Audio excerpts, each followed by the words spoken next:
There we are. Alrighty. Got a late start.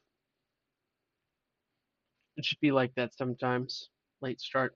All right, I'm just going to read some stuff and then I'm going to read some other stuff. I ask some questions. It might get a little awkward, but that's what's going to happen. So there you go.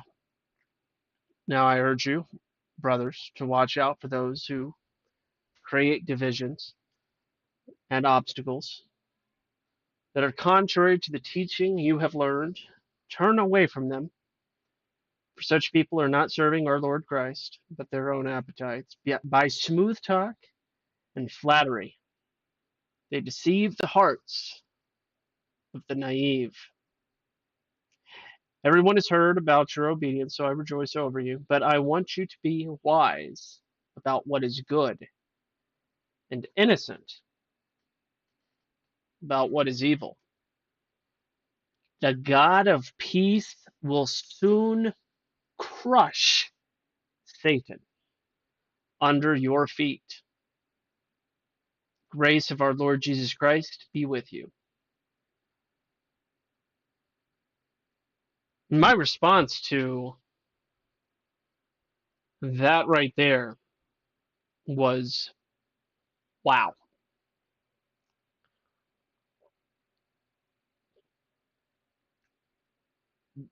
Wow. Just I like how the fan doesn't get blurred out. Uh, uh, but then I put my arm and uh, wax on, wax off. Uh, uh, All right, I'm done. Um, this guy.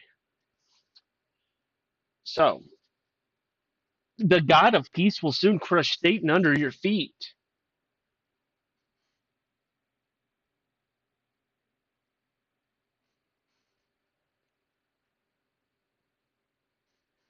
All right, it's time for the church. You know what? I have a sermon coming up. It'll be number 3. It'll be number 3.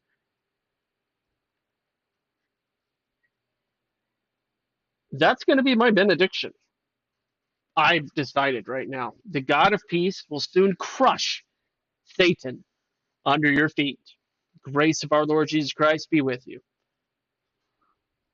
What did he just say? What? Okay, I've never heard that as a church benediction. You have now. I'm gonna say where it's from first, just so nobody thinks that I made it up. Right?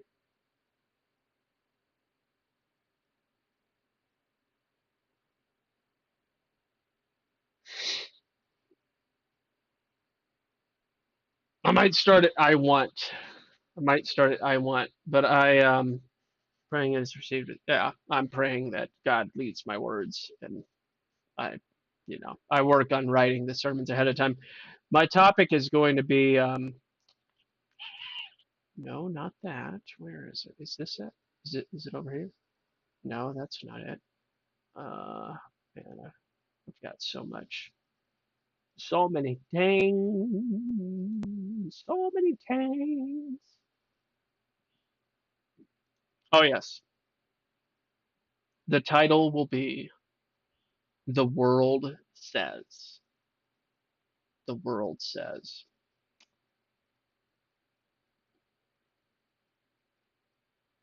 So that's the plan.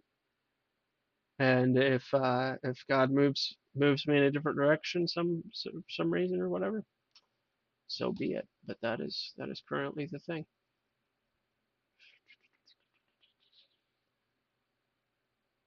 My pleasure. I am so thankful. I'm having to learn and relearn what thankfulness means. It's a thing. All right.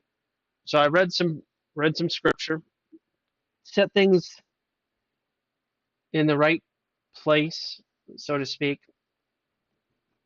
And if you want to just stop it right now, then do it. Just go on. Go on and do your thing. You got something to take away, and that's good enough, right?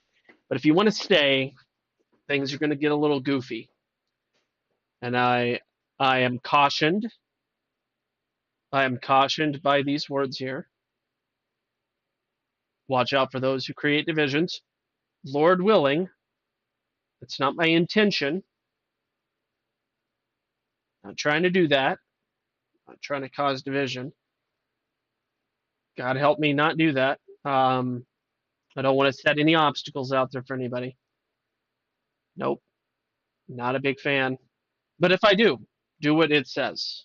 Turn away from me if I do that. So, hello, hello, sir. Hey, you. So I am live on YouTube, just making sure you know. Hmm. All right, good stuff. Uh, I started off with just reading this epic passage from the book of Romans. And the most epic verse in this section, in my personal opinion, was the God of peace will soon crush Satan under your feet. The grace of our Lord Jesus Christ be with you. And I was just like, bro, that is the O of the OG, super OG. The Lord is mighty. He's the Almighty. Yes. All adversaries will be defeated. Yeah. Would it be beneficial for you for me to share my screen because I'm going to be going over? I think it would, so I'm just going to do it anyway. Is that okay? Yeah. Cool, cool, cool. Screens, screen two. I think. Go back, double check screens. Yeah, this one. Yeah, just making sure. Zippity doo Was it your dah. method of approach for this live stream to just let people join as they please? That is pretty much the intention. Anybody that is in my server, I expect uh, to not, be an embarrassment. There's a handful of people that might uh, be uncomfortable, maybe. I don't know, but nobody really um, that is interested in having a conversation with me would be jumping on the live stream anyway. I don't even know what I'm saying right now. Yes, you are welcome anytime. Does that answer your question? Yeah. All How many right. people are watching on YouTube now? Two. All right. Two. We are at two. I range between one. I very rarely have zero viewers. Very, very, very rarely. Um, I usually have an average of just over one, but I've seen numbers within the last year of maybe as high as five or six. Historically, when I was more active with streaming, I would even get, I think the highest I ever got to was like 19 concurrent viewers, um, something like that. But anyway, not a popularity thing. Fabian Elias is watching. Hi, Fabian, and welcome. Never seen your name before. So, what you should have the opportunity to see is the chat live stream should be posting all the comments rounded up and should be there. I think it's me, Clay. I do know the name Clay. Is it Clay under the seal? Oh, I bet. Fabian? Aha! I see. Yeah, I guess it is. It's that Clay. Thank you, our German friend. Yes, Clay under the sill. All right. So to kick things off tonight, I've got a lot of goofy stuff to share.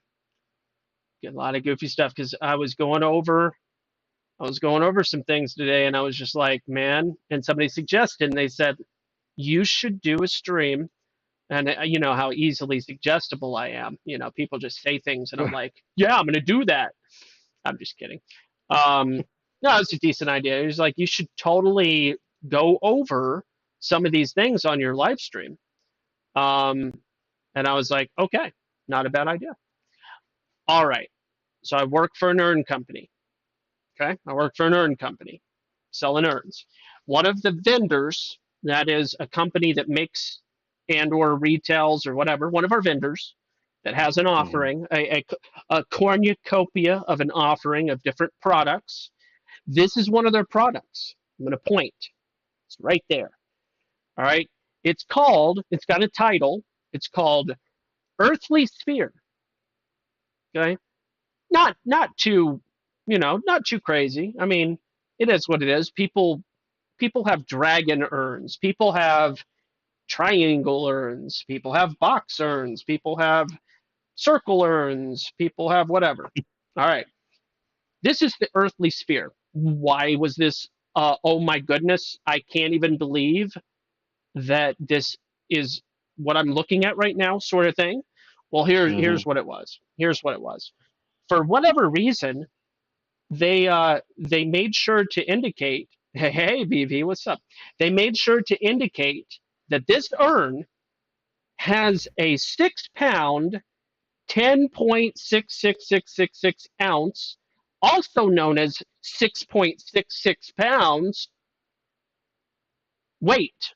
The urn weighs 6.66 pounds, which some people are like, oh, no, that's that's just because of 2/3, right? That's just because 2/3. No, because there's 16 ounces in a pound, right?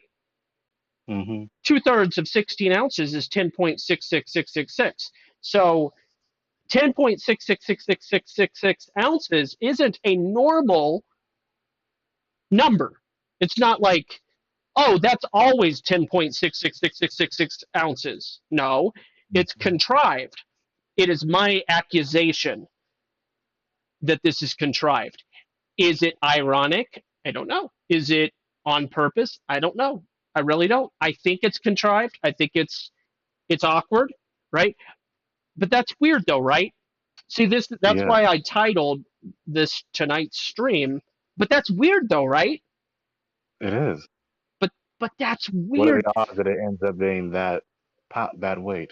See, and why do we need the second decimal place? Why do we need that? Right? Why can't we just say a little more than 6.5 pounds? Why? Why can't we just say a little more than 6.5? Is it always going to be exactly 6.66 pounds? 6 pounds, 10 ounces, 10.6666 ounces? I, I don't know. It's weird though, right? When they said 365 cubic inch capacity, I was like, oh, that's clever. I like that. You're going to make an earth, you're going to make an earth urn and making the capacity 360. I appreciate that. I respect that. That's clever. That's exactly the kind of thing that I would do. It's exactly the kind of thing that I would do. And actually designed an urn for my company, and I did some fun things with numbers. I like numbers. I like numbers. I'm not into gematria really, but I like numbers. And I see that, and I'm like, okay, I got you 365 cubic inches. That's clever. Good job. Good job. That's clever. But 6.66 pounds is inexcusable to me unless you're trying to allude to something. And what are you trying to Hmm. allude to? I mean, insinuate something. Unless, ironically, and I doubt that this is the case, but it would be hilarious if the designer behind this was actually a flat earther. That would be irony of epic proportions. Gotcha. I'm just saying Gotcha. that would be special. I don't know though. I really don't. I would say that I could try to find the maker of this urn, but I can't. It has to do with contractual secrecy or something like that. When you're going through a Hmm. vendor, trying to communicate with a vendor, and they're a retailer of a product, it's almost impossible without some type of awkward social engineering to unveil the secret behind who their wholesaler is, because that's industry or trade secret. What you get what I'm saying? Commercial policy, Yeah, not bureaucracy. it's just not going to happen. But I found it. I looked at it. I posted it on one of the servers, and I was just like, guys, you got to be kidding me. This exists. This is a real. This is a reality. They've had to have sold at least one of these, at least one. I imagine. I don't know how many. There's probably 30, 100, somewhere between 30 and 100, if I had to guess, of these that exist in some columbarium somewhere or buried in the ground. It okay. We'll move on. We'll move on. I'm done with Things that that one. make you go, hmm. Things that make you go But that's weird though, right? That is the title of this Yeah, video. But that's weird though, right? All right, yeah. this was on the list because people are talking about it a whole lot. So I figured I'd go. This is, I'm not going to stay on one topic. I'm going to jump around. Just saying. All right. So a lot of people are talking, and I'm going to look it up. We'll find out. I found this graphic. This is the best graphic so far that I found for Lake Mead. Now everybody's going. They're freaking out.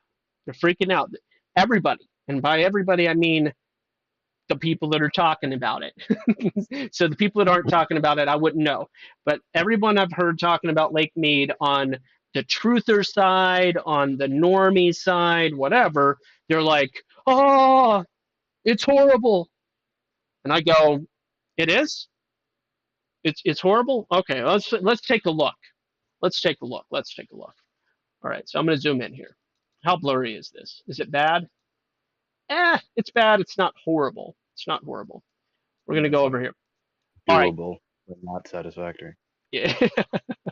I'll see if I can find it again. But we'll just stick with it for now. I can read the numbers.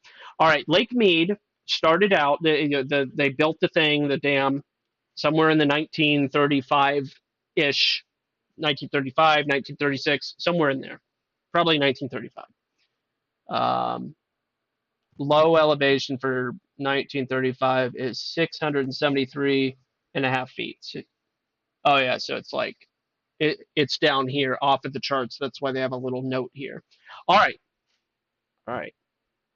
So once they got things rolling, it had to build up its amount of water. Okay, obviously that's what it's doing on the chart. It's going. It's filling up. It's filling up, and it's going hundreds of feet. So we got right when they build it, it is like at 600 and something feet. That's a lot of water.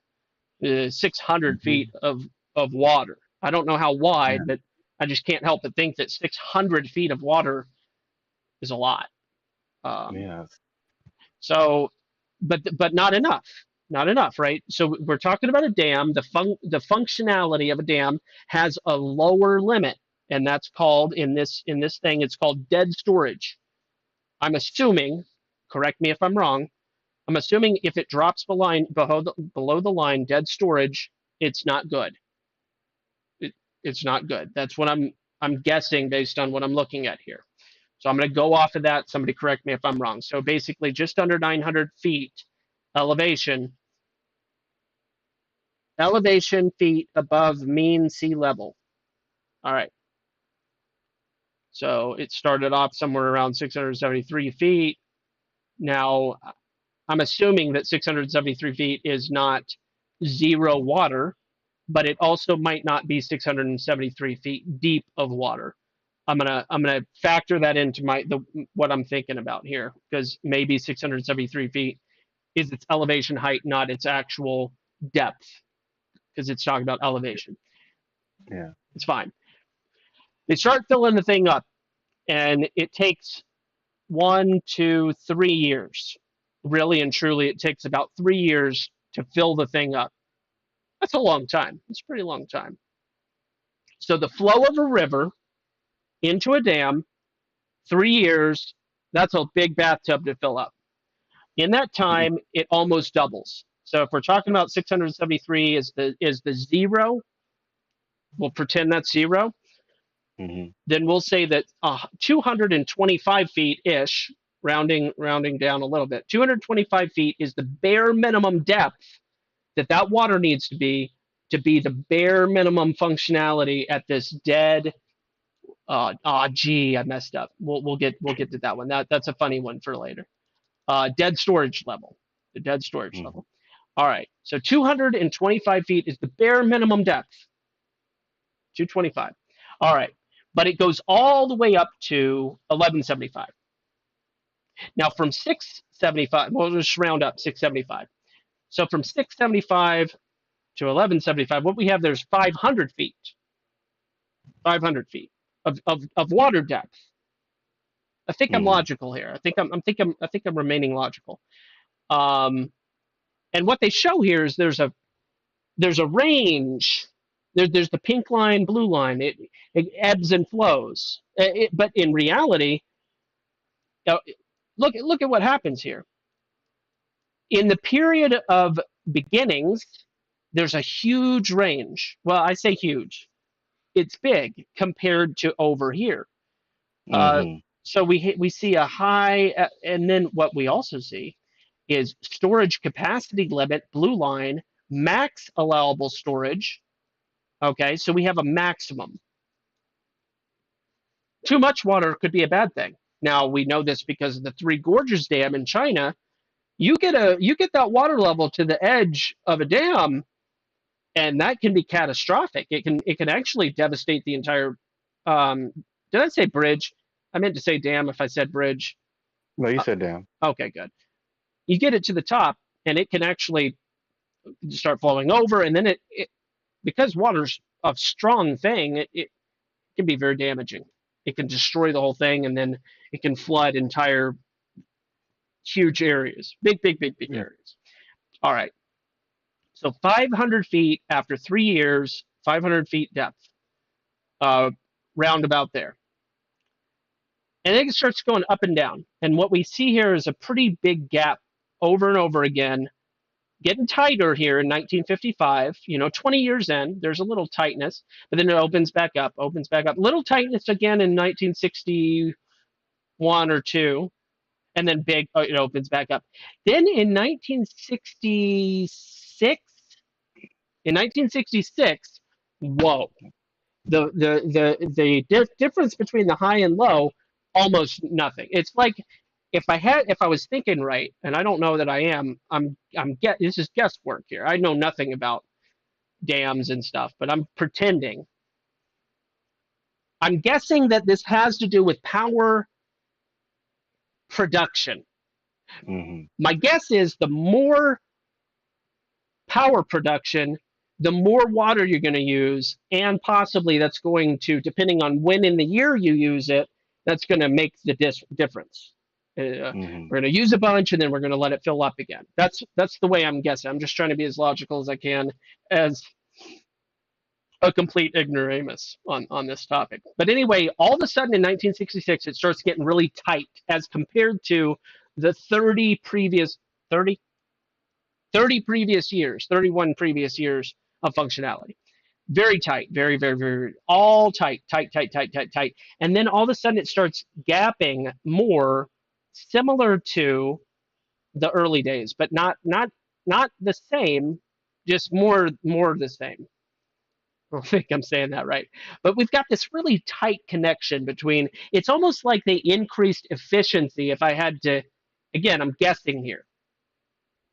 Maybe they got better at what they were doing. They got to the maximum capacity or close to it. They started inching towards it until, ooh, we can't go higher. We've got to do something. We got to release a bunch of water. In Mm-hmm. 1983, they were like, we got to do something. Let's release water. Now, they did that, and we went down all the way until 1992. And then they're like, well, I think we can build up some more water. And then they did that in 1997, 98, 99, and 2000. And they were right there at the max allowable storage. Okay? They were they were peaking it out, they were maximum efficiency, and then starting in all of a sudden in 2001, They were like, we're going to start using this stuff and um, not doing as much storage. I'm guessing here. I have no idea, really. Um, but boom, boom, boom, boom, boom, down, down, down. And then in 2000, it bottomed out, 2010, 2011. Now, are these years significant? Is there anything special about 2001? There is. Is there anything special about the year 2001? Did anything happen in 2001? Any like significant event or anything like that? I believe it did. Does it have a name? I just I want to make sure my brain is working right. Did something really big happen in 2001? I believe the news media and the folks who were there, they called it the September 11 attacks, Yeah, aka yeah. 9. I thought that was 2001. So anyway, I'm just looking at this chart, Lake Mead. There's probably no correlation. I mean, we're talking about Lake Mead and New York City. How could those things be related? That's pretty ridiculous. Only conspiracy theorists say things like that. So I'm not making that sort of suggestion because I don't conform to CIA programmatic terminology, basically. I'm not about that life. So I just see a pattern here. In 2001, it just starts going down, down, down, down, down, down. And then in 2011, now, did anything happen in 2011? 2011. I don't know. What did we have happen between 2011 and 2012? Nothing necessarily too significant. As far as I understand it, there was a special um, bill that was passed, a rainbow bill of sorts. I'm not sure that that would be related at all. I don't know. Probably not. Probably not. That'd be weird. But then it goes up a little bit, and then in 2012, 2013, it starts to go back down, and then it normalizes and starts to actually make a little bit of an angle up. It's not flat; it's a little up between Mhm. 2015 and 2019 is when it stops there. So what I want to look up is I want to see that 2020, 2021, and 2022. This shouldn't be hard to look up. What we want is the elevation of Lake Mead for 2020, 2021, and 2020. I want to complete the chart, at least roughly. I want to roughly complete it. I want to see if it continues to trend on the very ever so slight upward trajectory, or if it just bottoms out like people are acting like. So what we have here, let me see. What we have here is approximately the lows of the 1965, 1955, and 1937, which is 1,100 feet. 1,100 feet is 120 feet, approximately 120 feet below the maximum. Mhm. In 2019, we were approximately 120 feet below the maximum. 2019. 2019, yeah, 2019, we were approximately. Oh, gee, I did it again. We were approximately 120 feet below the maximum level of the Lake Mead elevation thing here. So I'm going to minimize this, and we are going to open up a new tab, and we're going to go Lake Mead elevations. I already looked this up at some point, auto completing for me because I was trying to find this. Um, let's see if this gives me. Oh, perfect. Hallelujah. All right. Now what I need is annual average, not a month. I don't need a particular month. Um,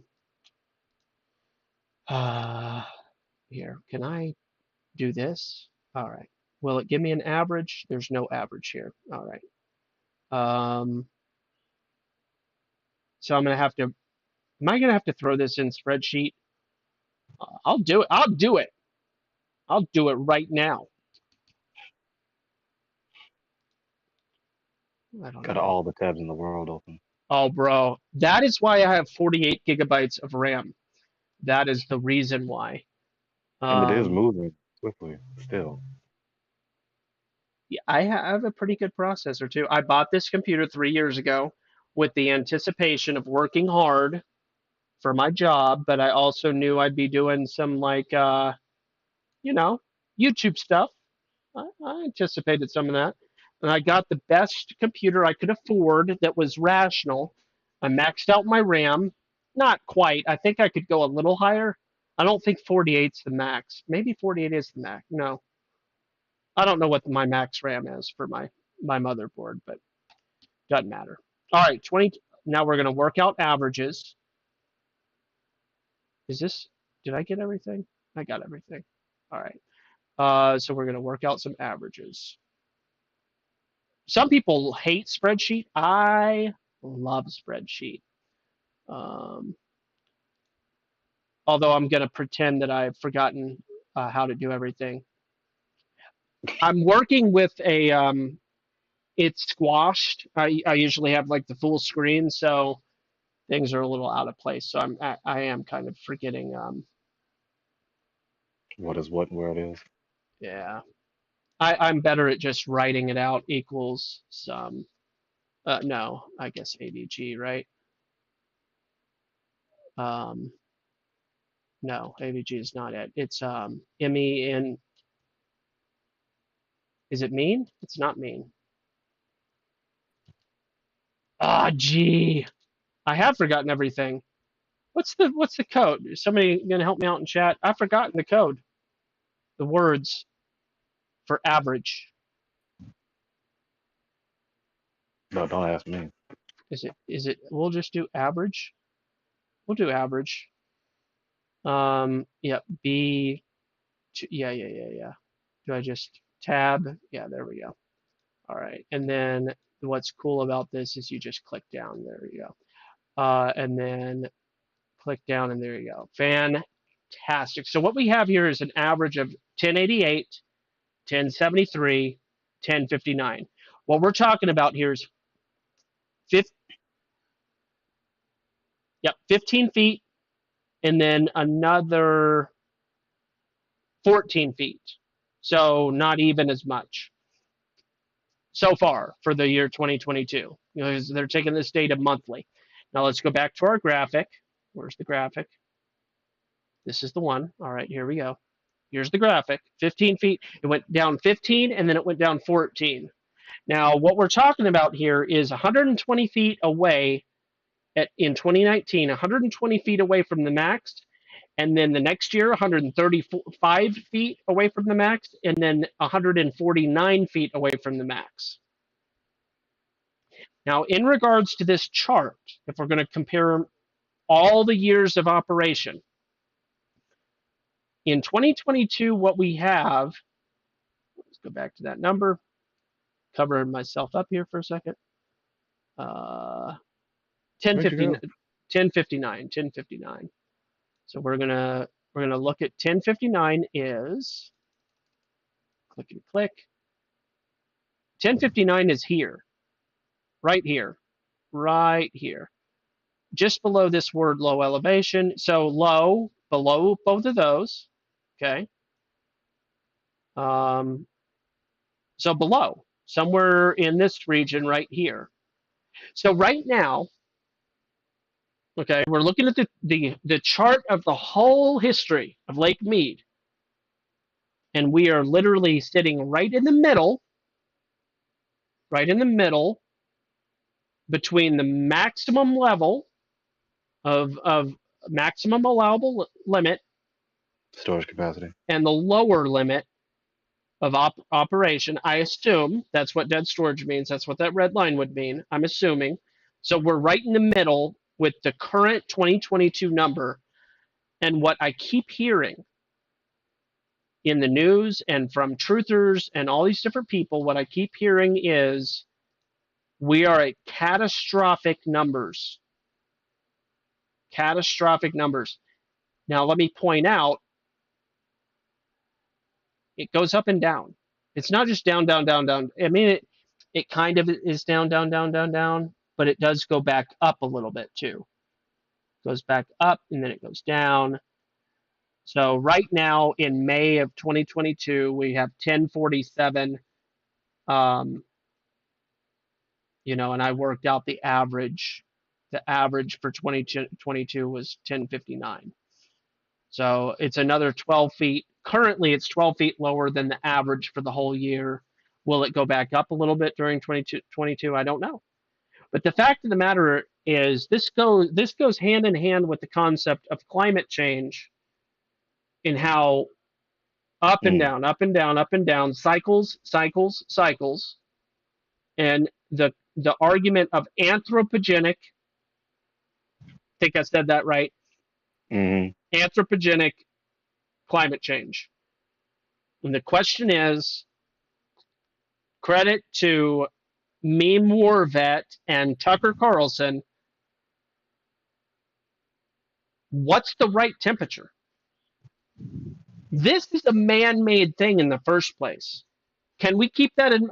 Can everybody accept the fact that a dam is a man-made thing, and its water levels are literally manipulated? I mean, you literally turn a valve and let water through for electricity, I assume, or you turn the valve off and you store water. It's not, I mean, you do a little bit of both. It goes back and forth, I assume, again. But the fact of the matter is, that's a that's man that there's your anthropogenic. It's man manipulated in the first place. So blaming the world seems seems a little bit of a stretch to me, but I'm just a dude that tries to use logic on everything. I don't know. I think it's weird.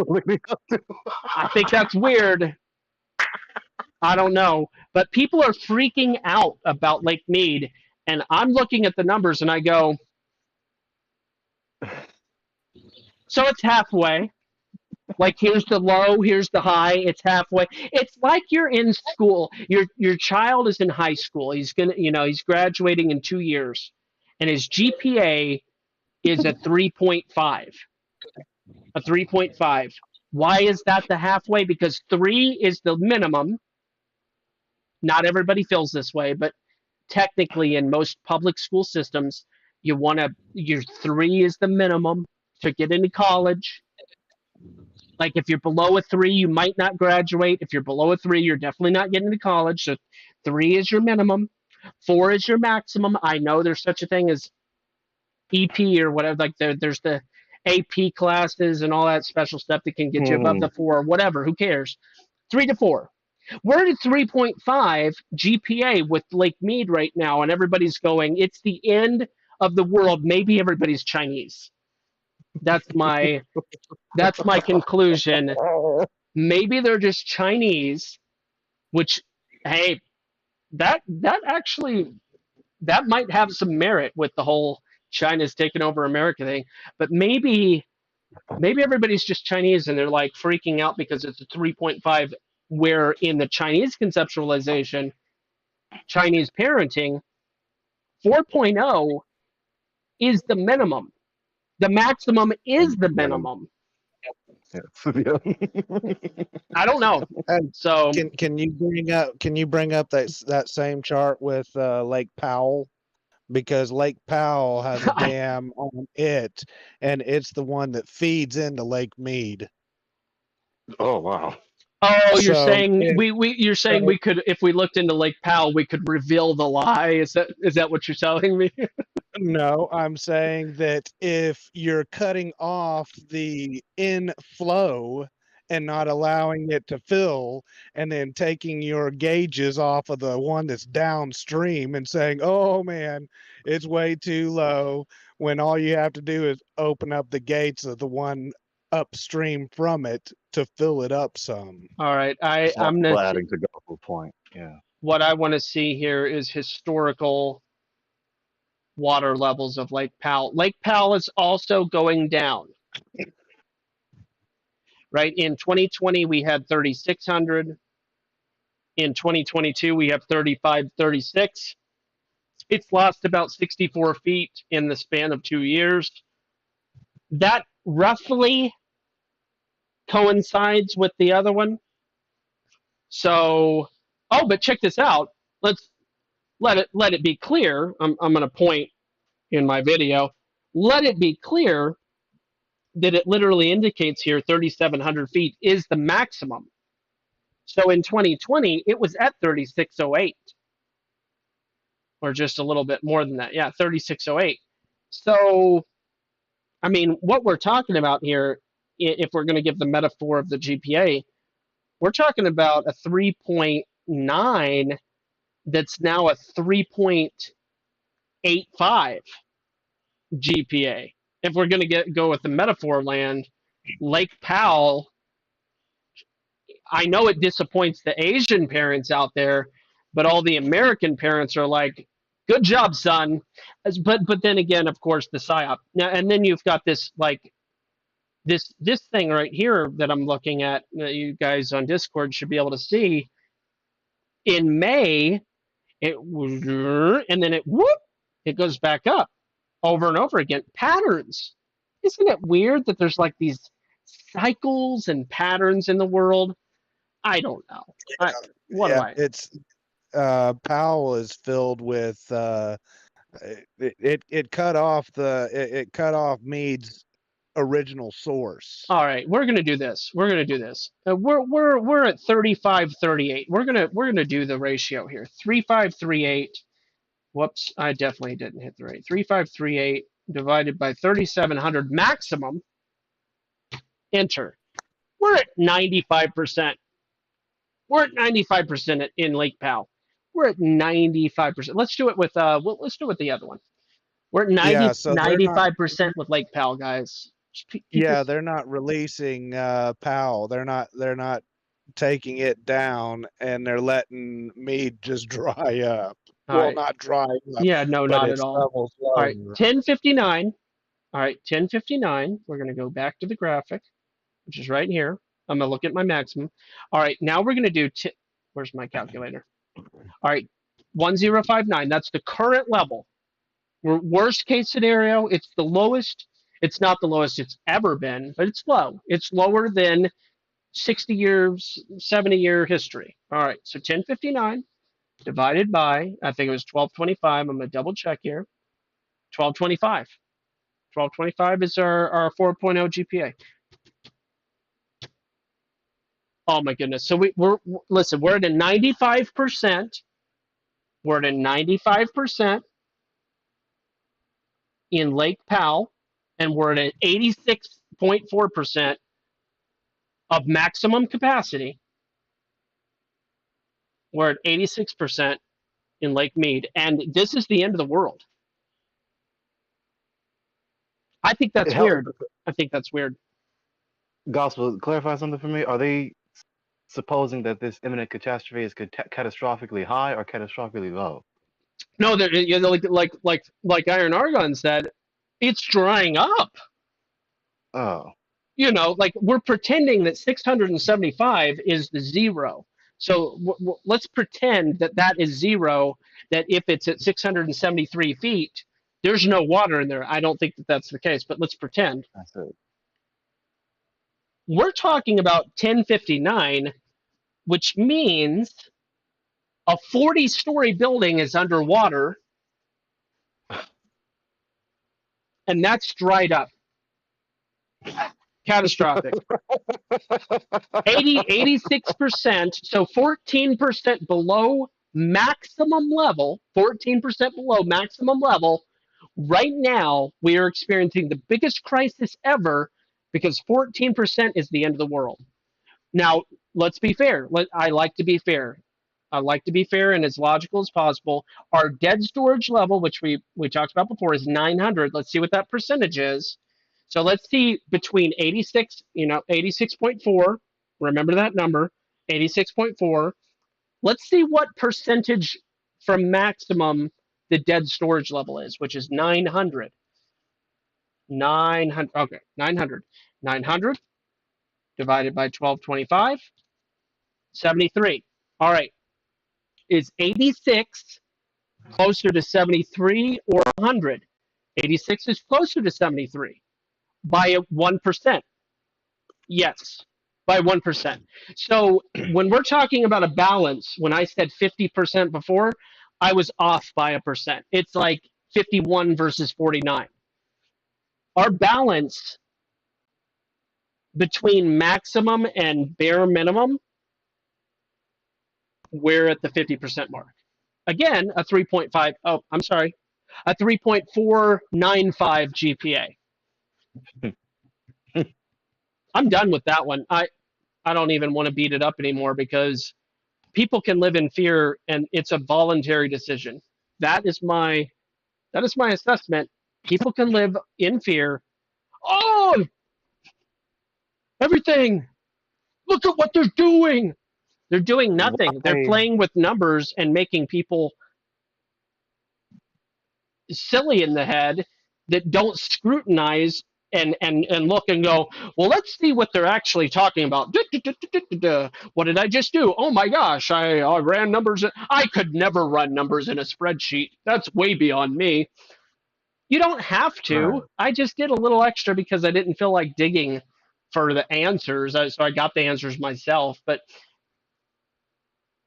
people So choose to be afraid, is all I'm saying. Go ahead. why are these people complaining about this? Why? Why?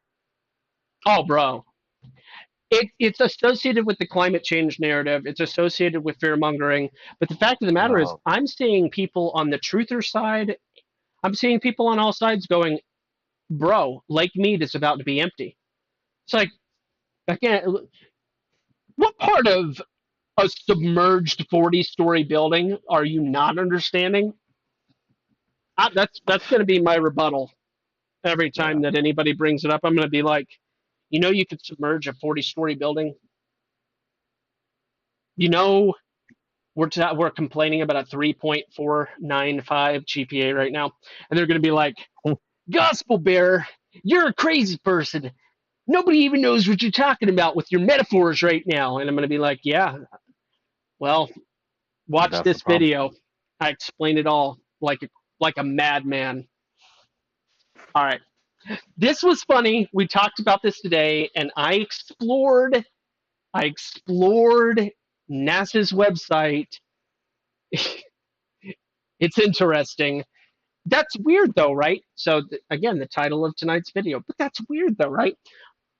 Where's your flat Earth model? Hey, I don't know nothing about no flat Earth model, but apparently NASA does. But apparently NASA does. But apparently NASA does. Why does NASA have a what? Hello, McFly. All right, so I'm gonna actually go there and show you the document. I think. I think I'm gonna show you the document. Um, we're gonna click. Oh, I gotta go here, and then we're gonna click and drag this over. Ah, gee. All right, there we go. So this is a different one. This is interesting. This is interesting. You go flat Earth as a phrase on. By the way, this is NASA's. I'm gonna have to expand this real quick. I think. Their name is in here somewhere. This NTRS stands for NASA's Technical Research System. I don't know. Let's see if I can find out what I forget what that NTRS stands for. Can I? This open? There we go. NTRS stands for NASA Technical Reports Server. So now everybody knows what NTRS stands for. NASA's Technical Reports Server. So you can search for phrases and words and stuff like that. It's really neat. If you search for the phrase flat Earth, there's 547 documents in the NASA technical research or reporting server, reporting, whatever. Hmm. 547 documents have the phrase flat Earth.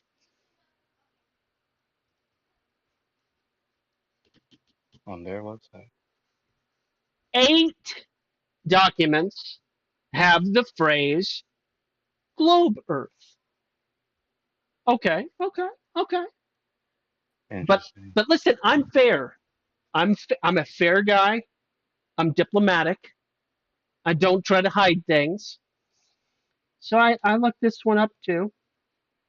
And guess what? We have a winner. We have a winner. NASA has 975 documents on this website that use the phrase spherical Earth. All right, we have a clear winner. Now, just as a reminder, 975 phrase spherical Earth. All right, just saying. This doesn't prove anything. Let me be clear. But that's Hmm. weird, though, right? That's what the title of this video is. But that's weird, though, right? 975 documents with the phrase spherical Earth and 547 documents with the phrase flat Earth. But that's weird, though, right? And some people are like, no, because for practical, like the person that is still under the The impression that global. Earth is a globe, it goes, Mm. it's not weird at all. And let me explain why. It's not weird because for all practical purposes, what did you say? Did you say for What did all you say? practical, as in pragmatic, As in pragmatism? as in relevance? But let me As continue. in that which For can all be done? practical purposes, you have to assume a flat plane that is not moving and doesn't have a curve. Because for practical purposes, it is always flat and not moving. Practically speaking, that's our reality. That's perfectly fine. Because remember, Earth is so big and it's moving so well. Hmm. If they actually know, some people don't know. They'll say, "Oh, it's just moving so slow," but then if they know, they're like, "Ah, Thousand mile per hour. That's ooh, wow. That's it's moving peculiar. That's a slow-ish in a peculiar way. You speed could to think of call it as slow. slow because it's so big, and I can do the false equivalency fallacy, and I can say that one rotation per 24 hours is really, really, really slow, and therefore 1,000 miles is irrelevant. I can do the false equivalency fallacy, and I'm okay with that. This is what people get accused of cognitive dissonance for. But that's weird, though, right? All right. So anyway, this is how I would have defended NASA's website having the phrase flat Earth 5 years ago. This is how I would have done it. Maybe even 4 years ago. Maybe even 4 years ago. This is how I would have done it. I would have said some of these things, but the fact of the matter is, I just didn't have a lot of knowledge on this topic. I really didn't because I just wanted to look at pictures that were really cool. Look at that galaxy. Oh, look at that thing. It was really beautiful. There is It was pretty beautiful cool artwork in this world. And you know what? God's the greatest artist of all. Out this window, I've on there. seen some of the most beautiful things I've ever seen in my entire life. Just out of this window. And I don't know if you can tell. I don't know if I can de-blurify for a second, Yeah, but be blurred. there's just a tree right there that blocks a lot, except during winter, and then there's no leaves or anything. But anyway, back to the meme. Back to my meme. We're trying to find A model frequently used is that of a flat non-rotating Earth. So all I literally have to do is type in a flat comma non-rotating Earth. Okay, right here, and I will find that document, a flat comma non-rotating Earth. Derivation and definition of a linear aircraft. There are actually 41 documents that use this phrase. This is not the document that is referenced in the meme. 57, 52. Let me double check, because we'll just look for the code. Yeah, it's not even the same document. 15408 is what we're looking for. In which case I can pull up this 15408. It's not even on this page. I have, because there's 41, so I have to do this and then 15408. Oh, gee, that's weird. All right, we'll just scan through a flat non-rotating Earth. It's in that document from 1988. It's in this document from 1972. Perhaps you have to load the rest of the search results. To scroll down and probably load the rest. Oh, maybe it's unloaded. Yeah, that's possible. 2015 document, 1965 document, 1982 document, 1972 document. All these documents have the phrase "a flat, comma non-rotating Earth" exactly somewhere within the document. 1992 document, 1985 document, 1988 document, 2013 document. Well, they didn't find out that the Earth was a globe until after 2013, obviously.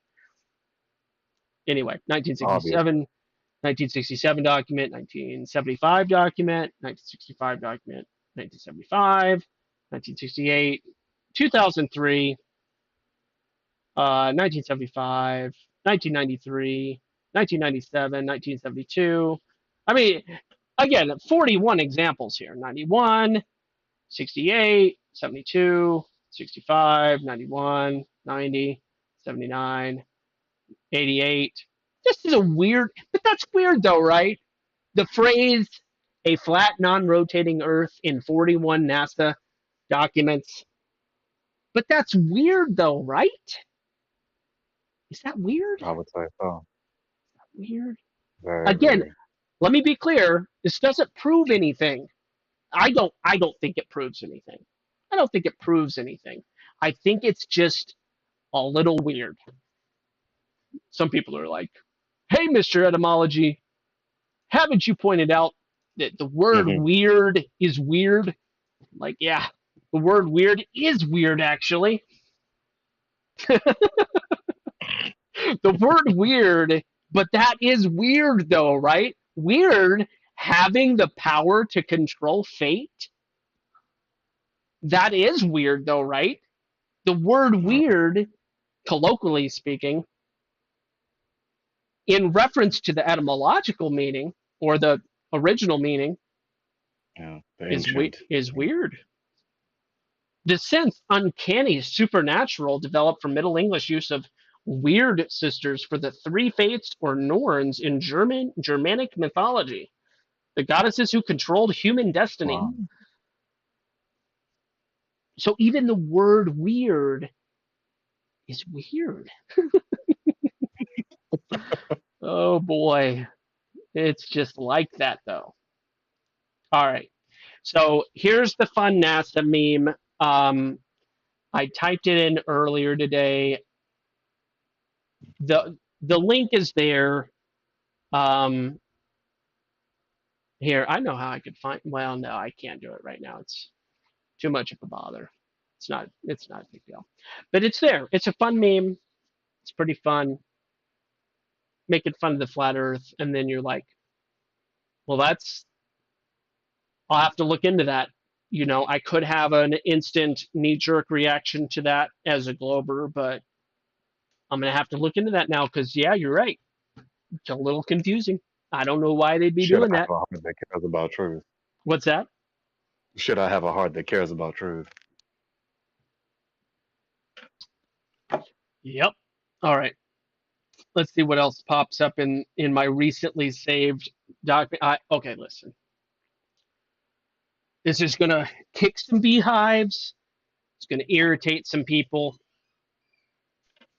Trigger warning. Trigger warning. But I made this meme. I'm sorry, but not really sorry.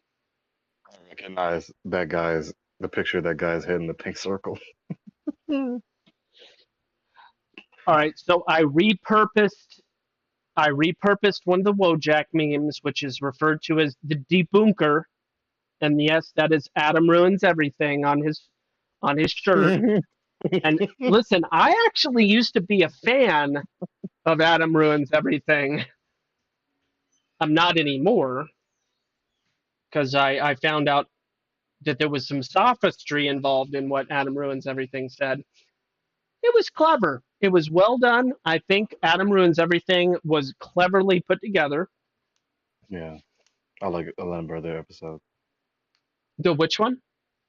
I like a number of their episodes, Oh yeah, yeah. particularly I like the one about cars. So I made this meme, the mood fluter, mud flutter. I added the extra U for emphasis because, Mhm. it's Wojak.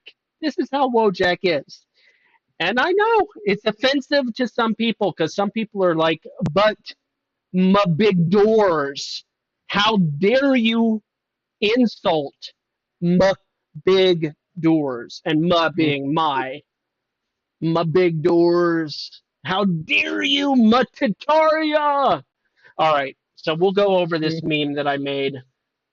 All of history is a lie. Big doors. Some mountains, some mountains are melted ancient buildings. Do weapons. Yes, the W in do is the word weapon. The mountains are all ancient animal remains. Yes, I know that guy that made those videos. He has hours and hours and hours and hours and hours of research, Indiana Jones quality research into why the mountains are fossilized giant animals. That mountain right there, that's an elephant. Yes, I know that it's 2,300 foot tall, but check this out. This is going to blow your mind. You can go inside the mountain, and as you travel in the caverns, those are its veins. Those are its veins. And inside the mountain, check this out. You're not even going to believe it, but you should. But you should. But you should. When we got inside the mountain, dug around, we found the elephant's heart. And the reason that we know we found the elephant's heart, petrified. It's a rock, but it didn't used to be a rock. And the way that we know it was a heart is because the texture it's a heart. It's shaped like a heart. It's got the textures of a heart. It used to be an elephant. It used to be an elephant. Now check this out. I know you're not convinced. I wouldn't be either. I get it. Yes, I'm imitating a guy that I know that I've heard give this exact same spiel, and I'm not going to say I'm ridiculing. I'm just what is mockery? No, not mockery. Imitation is the greatest form of flattery. Mhm. Is that the thing? That's all I'm doing. That's all I'm doing. I'm just flattering him. Which, funny enough, I think I just read about flattery in Romans at the beginning of the night. I did warn everybody. I did warn everybody. I'm having a little fun here. We went through the mountain, and then we got to the part where the pineal gland of the elephant would be.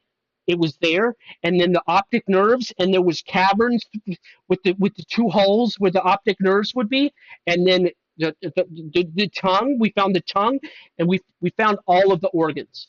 We found all of the organs. and where the legs would be, they match up. Everything matches up.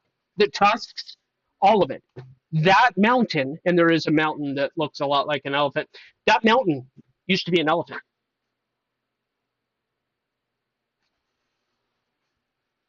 How does fossilization take place? I don't know. I don't know. Could he be right? Could there have been 2,300 foot tall elephants?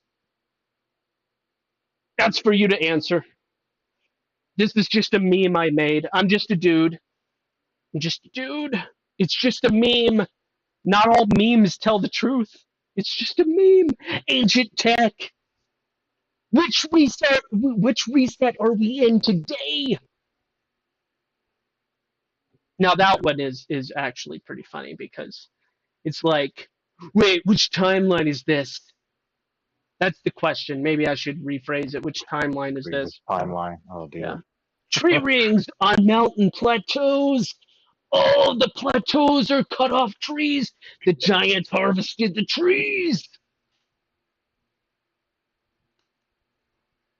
And then I heard this most recently, a couple of weeks ago. I heard somebody say the words, I totally think that they cultivated the entire earth and tilled the land, and everything that we have right now is all flipped upside down. And we probably, if we dug deep enough, would find ancient ruins and crumbles of old cities, hundreds and hundreds of feet under the ground, because all the giants, they used to like farm the entire earth, and they tilled it all, and that's why we don't see what they used to have. Wow. I just sometimes don't have responses for the things I hear sometimes, and go, I'm not a good meme maker. I know I'm not. I'm not patting myself on the back for this or any of the other memes I've made. I just share it, and maybe somebody will take it and make it better. I don't know. It's there though. I made this one. I've made better, I think. This is not the best in my personal opinion, but there it is. The mud flood thing. The history is all a lie. The we're actually only in the year, like, let's say it's the year 6,000 something. Hmm. There's people that are like, no, it's actually 4,000 something, or it's actually 5,000 something, Hmm. or it's actually a million something. Like they go, it can't be what it is. Because liars exist in our world, therefore everything has to be wrong, and I have to find a way to find the right thing. Is there a logical fallacy that you can discern in that line of reasoning? I don't know. I don't know. Maybe. Maybe. Mud Okay. Fossil University. Yes, there is. At this point, there could probably be a degree in mud fossilology. That is not fun to say. Whew. All right. Ooh, that's a dark. Should I talk about this one? Okay, I'm gonna talk about. But that's weird though, right? It fits in with the. But that's weird though, right? It does. It does. It does. I mean, you immediately caught my attention as soon as you pulled it up. Here's why I want to talk about this, because oh, it hurts me so much. All right, I'm gonna go to Bible. We got to go to the Bible. I'm gonna explain because I read a relevant here. We'll just click this because it's already in Romans. It saves me a step. I've got so many Bible tabs open. All right, check. Ah, come on, whole chapter. Whole chapter. Hmm. Help me out here. All right, verse 19. This is extremely important Bible right now. But I want you to be wise about what is good,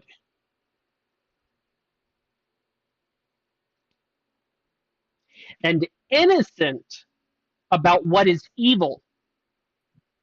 Okay. Now, do your word studies. Look at the original words. Do your word studies. I'm going to do your own research with this Bible verse. But innocent has been described as associated with the concept of cleanliness, associated with the concept of untainted,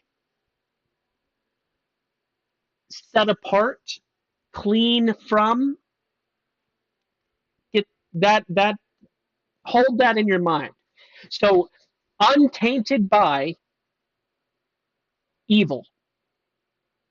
That's the do your own research, confirm or reject what I'm telling you. But that's based on my research. That's what I understand the word innocent here to be conveying, clean from, untainted by that which is evil, but wise about that which is good. Keep that in mind when we talk about evil things. Okay, they mess with people's minds. So every time I bring up dark, disgusting topics, like when I was reading a little bit of Manly P. Hall the other, a couple of weeks ago, or anything like that, I have this in the back of my mind. Let us not be tainted by these gross, disgusting things. All right, why is this important or relevant? Now, the Sill of Solomon thing that we have here. Again, we have two triangles. Two triangles. Here, I'll move the mouse around. Two triangles. Actually, there's a lot of triangles here. I'm not going to try and count all the triangles. But Lucifer's sill and sigil, it's also referred to as triangles, and two triangles, two triangles. Oh, lots of triangles, over and over again. Inverted triangles, over and over. Okay, you get it. As above, so below. The perversion of the words of Christ. Okay, on earth as it is in heaven, taking what is God's and turning it into something else as if to usurp or appropriate what only God is and what only God can do. That is why Aleister Crowley, as above, so below, so many people, I'm holding my forehead because it hurts.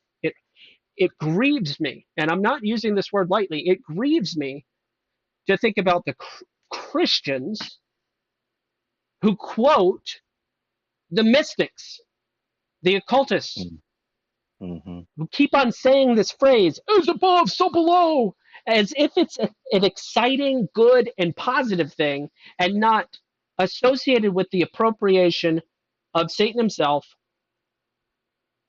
of a truth from God. Right, as though it's such a profound axiom of the world. But it just keeps on happening over and over again. So the other day, here's your symbols. Here's a collection of symbolism that you see in tarot, there's a list here: quanta, astrotheology, Hermes, Prometheus, crystals, dimensions, Neoplatonism, Kabbalah, esoterica, Wiccanism, mysticism, the Freemasonry. Okay, all the things, Illuminati, whatever, all the things, as I've been talking about. Look, all right. Now listen up, truthers. Not everybody out there cares about this thing. But listen up, truthers. Look at this gospel bearer. Look, he's doing hand symbols.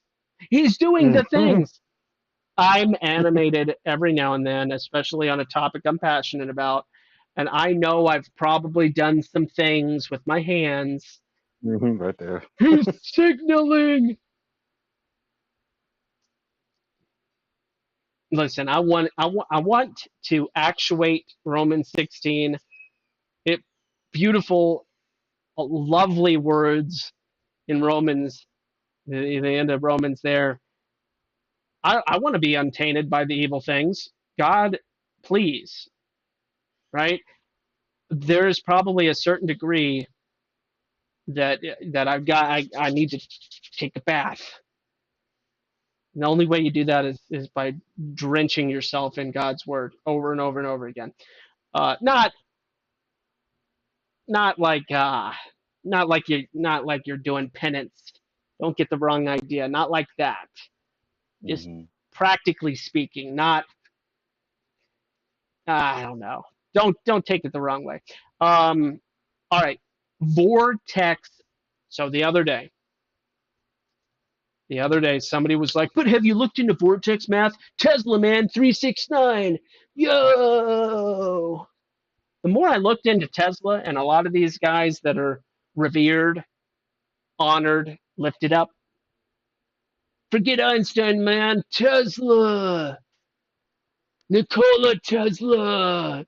Are you worshiping right now? You're kind of looking awkward over there. No, I'm not saying that anybody's actually doing that with their hands, but just based on The their emphases that they put. words, Uh, how much they emphasize how amazing this guy is. He had the truth, man. If we could just unlock what Tesla was trying to say, we could like bro, we would have like free energy forever. Like we'd have the answers to the universe. Tesla was like, dude, here's God and here's like Nikola Tesla was like knocking on God's throne, dude. I'm a little if we would just frustrated. heed the words of Prophet Nikola Tesla, we shall All have everlasting blessedness. right. So I looked into vortex math. Just click images here. Okay. So vortex math. I'm showing a couple of images here. Here, we'll do a side by side.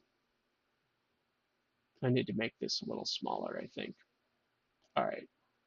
Do a side by I'm side. anticipating that you're going to say something that I have been thinking about and speaking about rather intensely recently concerning technology and how can I account for technology and especially technology at the present time in Yeah. light of what the scripture says, in light of the worldview which the scriptures, the Holy Writ gives us. I'm anticipating, I think. So I'm gonna let you talk. So, By the way, before you continue, 1 million ads?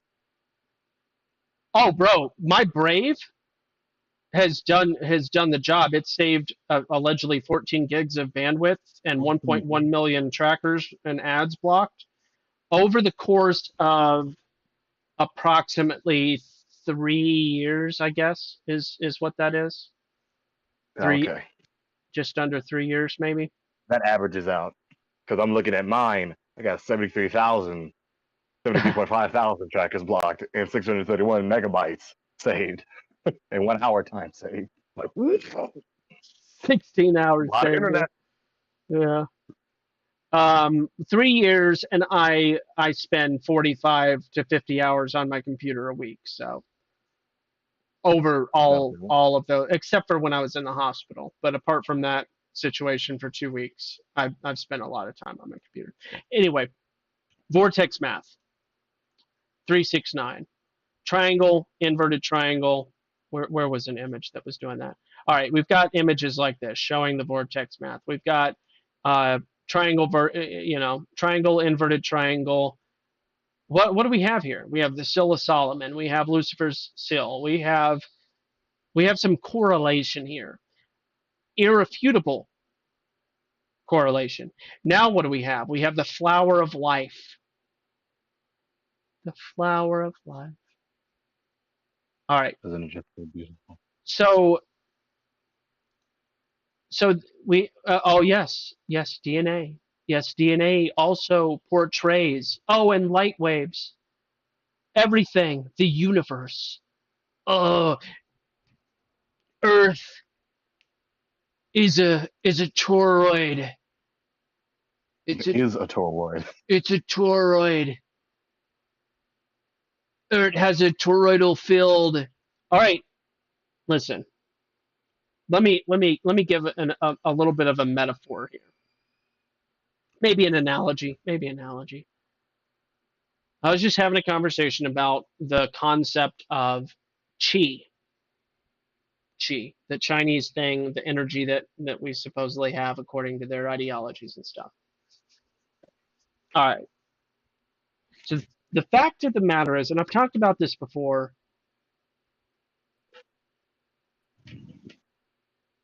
these people aren't necessarily saying, look at that that's actually a dinosaur. That's not what they're doing. They're not looking at a thing and saying some absurdity. That's, in my estimation and understanding, the patterns that they're pointing out, the observations that they're giving their interpretation to aren't absurdities over and over again. The mystics, the occultists, they're not saying, oh, there's a tree leaf, therefore that is an orangutan. They're not saying stupid absurdities. They're looking at patterns and they're making connections, and then they are taking those potential truths, I'll just leave it at potential, hypothetical, potential, whatever, truths, and then they're not stopping there. They're saying, and because of this, if you do something here or something with this information, you can, what was that thing Satan told Eve? Oh God. You could be like God. This is, if I can I scroll long enough to get to the human floating through outer space with the big brain thing? I guess vortex math does not trigger this, but What by the phrase does way, trigger that? Because I know exactly what you're describing. there's the Those man kind of with projections. his head and he's glowing and he's like, Mm-hmm. yeah, it's just the new age fun stuff. 369 universe. We'll just type in 369 universe. Did I put a space Or after the three? or or you could try power up Oh because those yeah, pictures are trying to illustrate, power. And there it I'm is. very certain. Look, See, look right here. or or or, okay. What's that? What's that right or there?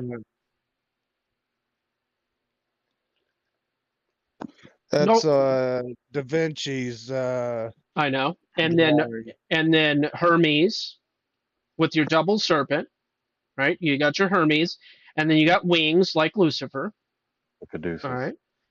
So Or try like Kundalini or something. yeah. All right. Pi. Now back to the Hermetic teachings, right? You got the pi, and everything is duality, everything is frequency. 432, man, 432. All right, and you got Nikola Tesla here, and you got the golden ratio. This is just people's artwork, of course. I get it. It's just people's artwork, but look what this is associated with, vortex math. But listen, but if it's true, well, listen, person. But if it's true, understand.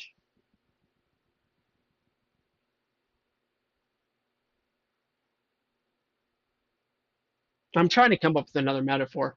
Just because something's true, a hammer can hammer nails. But should you use a hammer to go crush skulls? Well, that's absurd. That's so. That's like a straw man. It's not even what we're trying to do. Mhm. We're just trying to become God. We're trying to. There was a meme I saw the other day, shared by somebody on a server I'm on. Mhm. You shouldn't hang around people like that. Then there was a meme. It said, "Why would you believe that a man came to save you? Or why would you believe that God sent or God came to save you when you could be why, some I'm really screwing it up. I think you're on the right track. Something about believing that God would come to earth to save man. Why would you believe that and not believe that man could go to God, become God and save himself or something like that? You get the idea maybe, but that was the meme, and it was showing like a Jesus thing, and it was showing like one of these things, like one of the new agey glowing man, um, Da Vinci glowing man thing, like a thing in the universe, like becoming God. What was I just, look at this 369 with Wow. the tr- the Wow. With the Trinity. Trinity and um. By the way, again, back to the appropriation. Here's your inverted star stuff. The Triskelion pagan, the Triskelion, which is demonstrated on like the Welsh flag. It's on the Welsh flag. I don't know any other flags that it's necessarily on, but it is maintained. And by the way, Wales is, as far as I understand it, one of the most pagan nations or countries in the world, um, They supposedly. have the most neo-pagans, modern pagans, Hmm. Um, at least in Europe. and it just so happens that their flag has the Triskelion, which is again a an appropriation of God in the Trinity. And then you got this, the 369 here, the tripod of life, the seed of life, the flower of life, patterns of the universe. And here's the thing: you look at the stars in the sky and you map them out and see what they do, and they make this these patterns. The stars do this in their grade and retrograde or whatever, the processions of the stars. They do these things. Mhm. So again, taking the truths of reality and then trying to use those as cheat codes to pretending you could become God. That is what See? I mean. Look at Nicola's. Oh my God. If you only knew the magnificence of the 369, then you would have a key to the universe. When people Code healing mention music. Go ahead. when people mention this, you see, we're on the exact same page, we're on the same letter of the same page. I was just thinking about it. You hear, right? You're in these communities and you hear them saying what they're saying, and you hear these people who are talking about what you are, right, referencing right now, and it's like, okay, okay, okay, this is interesting. Let me consider what you're talking about. So there are these there are these mathematical truths and patterns you recognize, and you see how they also correlate to the concreta in the world, right? These various things in the world, and you can recognize the patterns and you can calculate the patterns and so on and so forth. Okay. And all these symbols that reference these things. Okay. Interesting. Very interesting. So, therefore, what? So, Yeah. therefore, what? What? Uh So, huh. you see patterns in the flowers outside, or the motions of the clouds, or the behavior of all sorts of invisible things around us in fields and things, or the motion of the stars. Okay, you see these patterns, and you can recognize these patterns mathematically a priori. You can recognize these patterns in the concreta, the materials of the universe a What posteriori. what Therefore, what? holy trinity is this Vedic mathematics talking about? The numbers are by themselves inherently holy. Look at this: zero, God, Lord, Son. Oh, look, they all add up. They all add up to the same number.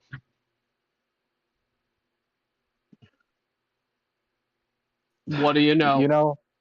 What do So you it's know? like, therefore, what? Therefore, we can ascend and transcend and Yes. become Check this out. quasi Check deities, this out. Check this out. or what? Check this out. This was beautiful. I was frustrated. I get frustrated often, and I had a lovely God send of a conversation with my wife, and I told her my thoughts, and she told me that what am I doing here? What's going on? She told me, "Wow, that sounds just like Jeremiah," and I'm like, I've read the Bible through. 4 or 5 times now. Also lines up I all the have way to to the read Jeremiah again. Thank you. So I started the other night and I did a stream of it and I did Jeremiah and I read 1 through 7. God's providential love for me, or God's love for me through his providence, something like that. I read all the way to chapter 7 and I got exactly to where I wanted, what I was looking for, which is what she was referencing. So I got to chapter 7, got to chapter 7, and I got to this verse right here because I was looking at all this garbage in the world. It hurts me. It hurts me. I think about yeah. the kids being dragged to no pun intended, being dragged to the drag queen thing. Um, and I want, here's what I want.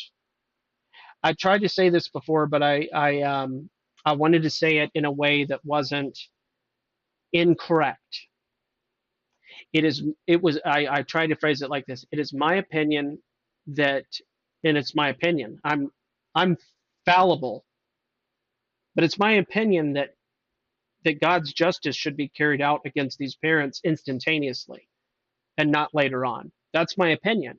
And I made sure, for the sake of YouTube and algorithms and all that, that by no means in my heart or mind did I ever consider or have any inclination whatsoever that I would play a role in carrying out God's justice. I Right, didn't going out and insinuate that executing people. at all. And I don't Right. insinuate that anyone else should either. I think it should be from him directly, like sulfur or lightning or whatever. Right. Not, Or the law enforcement of the political establishment yeah, executing yeah, just a not, law as no it's supposed calls to to. action. No calls to action. Right. No calls to action. Um, oh my gosh, how funny that it talks about making cakes here, and I just referenced, the controversy from years back. Oh, make us the cake. It's just kind of funny making No, making a. I'm not familiar with that controversy. Oh, if you don't make us a cake, we're gonna sue you because. And they're, Oh, yeah, oh, that now I one. remember. And here in Jeremiah, it's talking about making cakes, and it's all about paganism and horrible. I mean, just read Jeremiah. Oh my gosh! I That's the just read Lord's the first providence right chapter, there. 7 chapters, and I was like, oh my gosh! But check this out. This was the verse. This was the verse that I was ordained from the beginning of time. I know it sounds weird, but that's how God works. He knows everything. God ordained it for me to get to this verse that night and have resolution and go, wow, there is a people and a context for which this has meaning, and that's interesting and I think relevant. As for you, do not pray for these people. Consider the context. You can't just pick and choose. So consider the context. I'm not saying this is a generalized edict or way of life, but Right. consider the Interpret this in the context. context. Consider the context. As for you, do not pray for these people, do not offer a plea or petition on their behalf, and do not beg me, for I will not listen to you. I I needed that verse. And I'm not saying that I'm resolute in my mind or heart that there is a particular group of people that this applies to. I'm not suggesting Right. that Absolutely. in an Or absolute in way. general, Yeah, in all times and yeah, places, yeah, no. absolutely. So it's just interesting. It's there. So when I started with Jeremiah, I got a little off track. I wanted to share that extremely powerful verse. But back to the relevance in regards to, we were talking, you used the word transcend. And I had, thanks to Truth is Stranger Than Fiction and stuff, he said something recently and it was accentuated. It was made more real through God's word in Jeremiah chapter 2 verse 27, I believe. Let me double check. That you gained a deeper appreciation for it. All right. Yes. All right. It's talking about the pagans. No, not. It's talking about God's people that have abandoned Him, right? Walked away from Him. Both the house of Israel and the house of Judah. Okay. Verse 27. Well, starting in 26 here. They, their kings, their officials, their priests, and their prophets, and I'm going to highlight it here, say to a tree, you are my father, and to a stone, you gave me birth. Okay, check this out. Check this out. Why is this important? Maybe it's immediately relevant to some, maybe it isn't. I'm going to show you another meme that I made. It's meme night. But that's weird though, right? That's what night it is. All right. So what we have here is a NASA representative, employee, astronaut, whatever you want to call her, theoretical Yep. physicist, whatever. This is a direct quote from this lady, Michelle Fowler. I actually think of myself as a very complicated rock. Q End quote.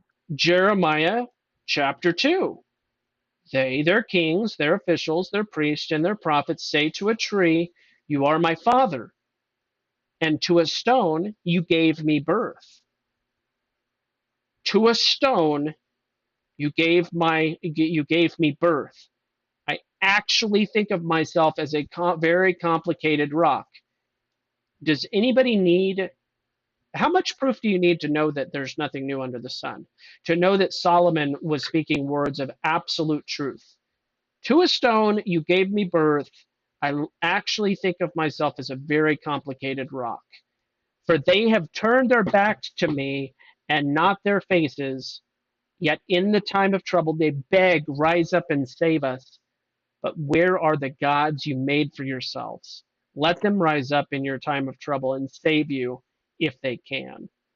God is provocative and funny, but his funny His funny. when he laughs and when he's being funny, it is as scary as hell. Literally. Every time. When God laughs, when he makes jokes, it's as scary as hell, as literally as possible. It's interesting. Man, isn't that interesting? But there you go. I read that. And why does this tie to the concept? I can see you.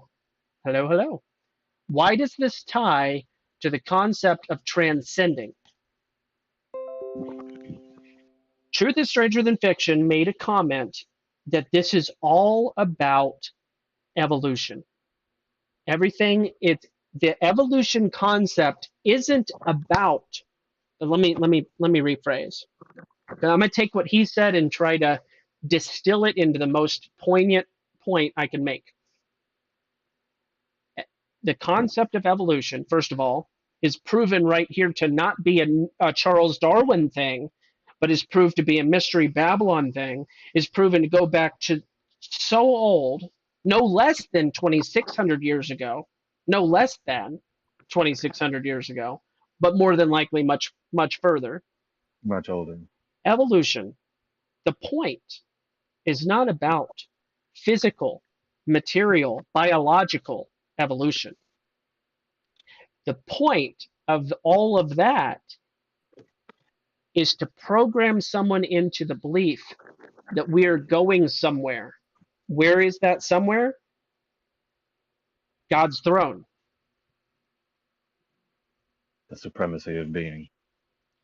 The concept of evolution is to cause people to believe that they can ascend, evolve into and usurp God's position on his throne.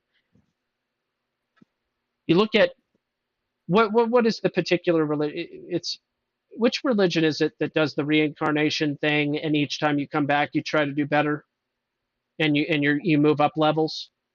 Is it Buddhism? Most, uh, yes, but of course, more famously, Hinduism. The reason I just said it that way because when I was listening to Dr. Grace Bonson's audio lectures about Buddhism, it is the funniest thing with Buddhism and reincarnation, because Buddha, Gautama Buddha, denies the soul, but holds to karma and reincarnation. Yes. What's being reincarnated, Gautama? Yeah. Thank you. So But Hinduism and Hinduism. Buddhism both do it, um, but definitely Hinduism for sure, for sure. But the point here is it's about transcendence. It's about working your way up the staircase to usurp God's throne. But but in their minds, it's not about God because what they've done. This is a bit of tragedy with a little bit of irony. They've taken God already in their own minds off of his throne, turned God into the material existence, his creation, turned that into God, and said that they will become one with creation itself. The one is all and the all is one. So, really, no one is actually practically directly seeking to usurp God. They're seeking to usurp a straw man of God. Talk about talk about corrupt, and all of the validation for God's logic here in chapters 1 and 2, as he completely and utterly berates He the said it the in the the passage.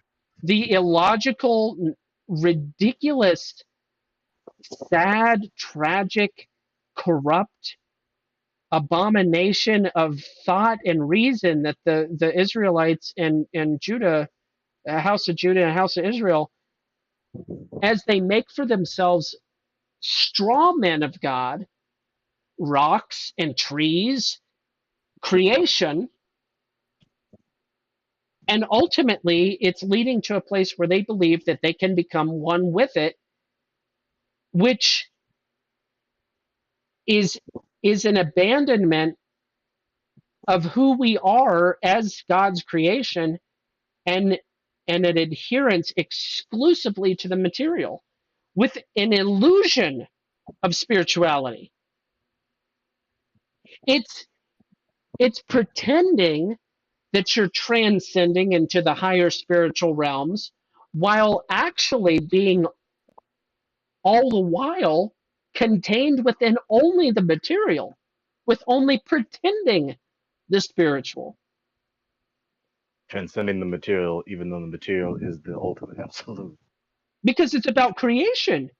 It's not, they're not, I don't even know, apart from the Luciferians that talk about God kicked, or, Satan kicked God out of hell or whatever weird LARPy thing that they say. Uh, it's really LARPy. I don't even know.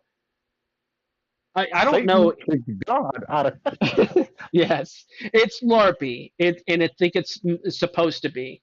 It's it's sad, but the real occultists, the people that devote their lives, Isaac Newton, Albert Pike, Manly P. Hall, Madame Blavatsky, um, all the people, the special people that devote their, probably Newton. Well, I said Newton.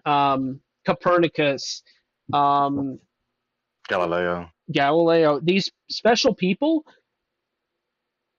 material, material, material. The occult, the deepest occult teachings are pretending spirituality within the scope of the material. And by material, I'm referring to God's creation. So when Hmm. they ultimately ascend, they go nowhere because they're still stuck in seeking the ultimate. Here's the irony of it all. And Yeah, hopefully this is some gospel right here, Lord willing. Here's the irony of it.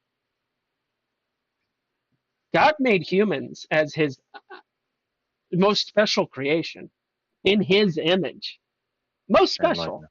And Satan over here, oh, he's over here somewhere. Lord willing, outside of my house. But Satan over here comes in and tricks people into thinking that they're not special and they need something else. And it only buries them deeper into the creation, where everything that they look at, They think that they're looking at the spiritual. They're actually completely enveloped by the material. They think that they're astral projecting. They think that they're accessing the higher spiritual realms and might get somewhere. In reality, I think that they're in an illusion within the material realm, within a prison of their own mind, deluded to believe that they aren't the highest order of creation, that they aren't made in the image of God. What an interesting delusion. And it sounds familiar. And I have been having interactions with a handful of special people that hold to these beliefs, that hold to these beliefs of Gnosticism, that we need to learn more, and that ultimately learning is a good thing. And if you just keep on seeking information and take in the good stuff, whatever you think is good, there's no basis for what's good or bad. You just take the good, and if you don't like something, you just dismiss it. And ultimately you can transcend all of your woes and worries, and reach higher levels of whatever through your knowledge and stuff. And you don't need to repent. You don't need to be redeemed. You don't need to be saved. You It's don't need to be big time regenerated. Zeitgeist type people. It's like Zeitgeisty people. Zeke guys. Not Zeke guys. Zeke guys. Zeit. I don't know what the Germans would say. Do they? I don't think they would say Zeit. I think they'd Clay would say know. Clay would know. It's depending on how it's spelled. If it's EI, then it has an I sound. If it's IE, it has the E sound. Well, it's EI, so Zeitgeist. Okay, fine. Zeitgeist. Yep, it would be I, Zeit. All right. Yep. Well, thank you. Um, So those people say those things.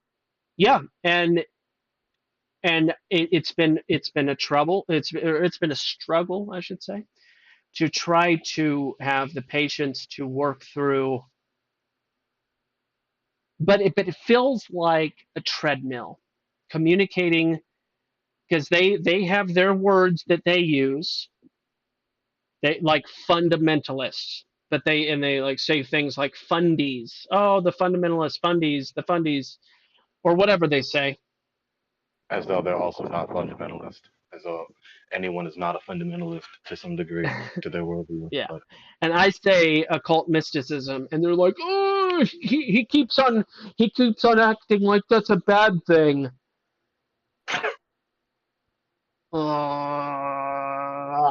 Um, and a little bit of head beating against the wall, a little bit of dead horse beating.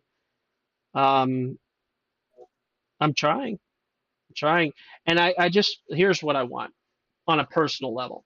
I want to keep on having big picture understanding.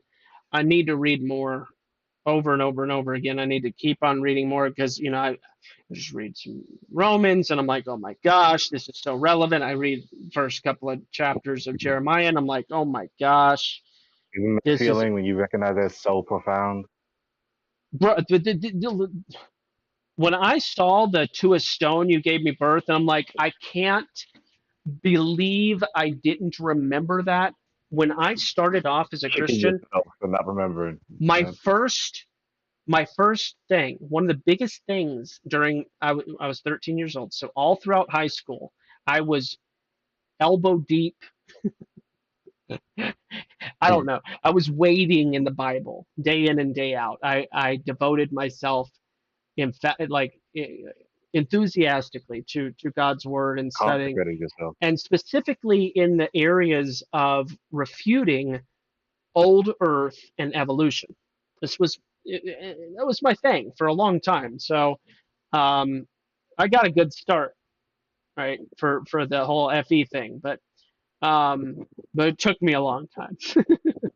But anyway, I just I probably read it when I read it and went, oh yeah, haha. but it was more profound now than any other time of my life. And I was like, no, this is evolution 2,600 years ago as a rooted pagan idea. In the minds of the government, even not just the common people subordinate to the government, in the Kings, minds of the kings, the officials, the governors, and the every, clerics, the bro, prophets and priests, freaking everybody. Everyone, kings, the officials, officials of the priests. institution of the world, subscribing to that worldview. Now imagine how irritating and just infuriating the true disciples at the time had to go about doing their apologetic against their own brethren who are the officials of that institution at the time. So, so Jeremiah, oh, what does he say? He said something funny. What is? Oh yeah, here. He says, "This is Jeremiah speaking to God. Ah, Lord God," I said, "I surely do not know how to speak, for I am only a child." God, but the Lord told me, "Do not say I am only a child, for to everyone I send you, you must go, and all that I command you, you must speak. Do not be afraid of them, for I am with you to deliver you, declares the Lord." And Jeremiah is going up against people who God describes as so bad they could teach a whore how to be worse. It literally says that. I forget which chapter, maybe 3 or 4, but he's like, "You're so bad, you could teach lessons of badness to a whore." It's like, it's People, hyperbole, but it's yes, I mean, appreciate how accurate. wicked the Lord is describing the wickedness. They are worse than Babel herself, worse than Mitzrayim, Egypt herself, worse than Athens and Sparta and all of Greece and Macedonia herself, Hmm. worse than Iran, Persia herself.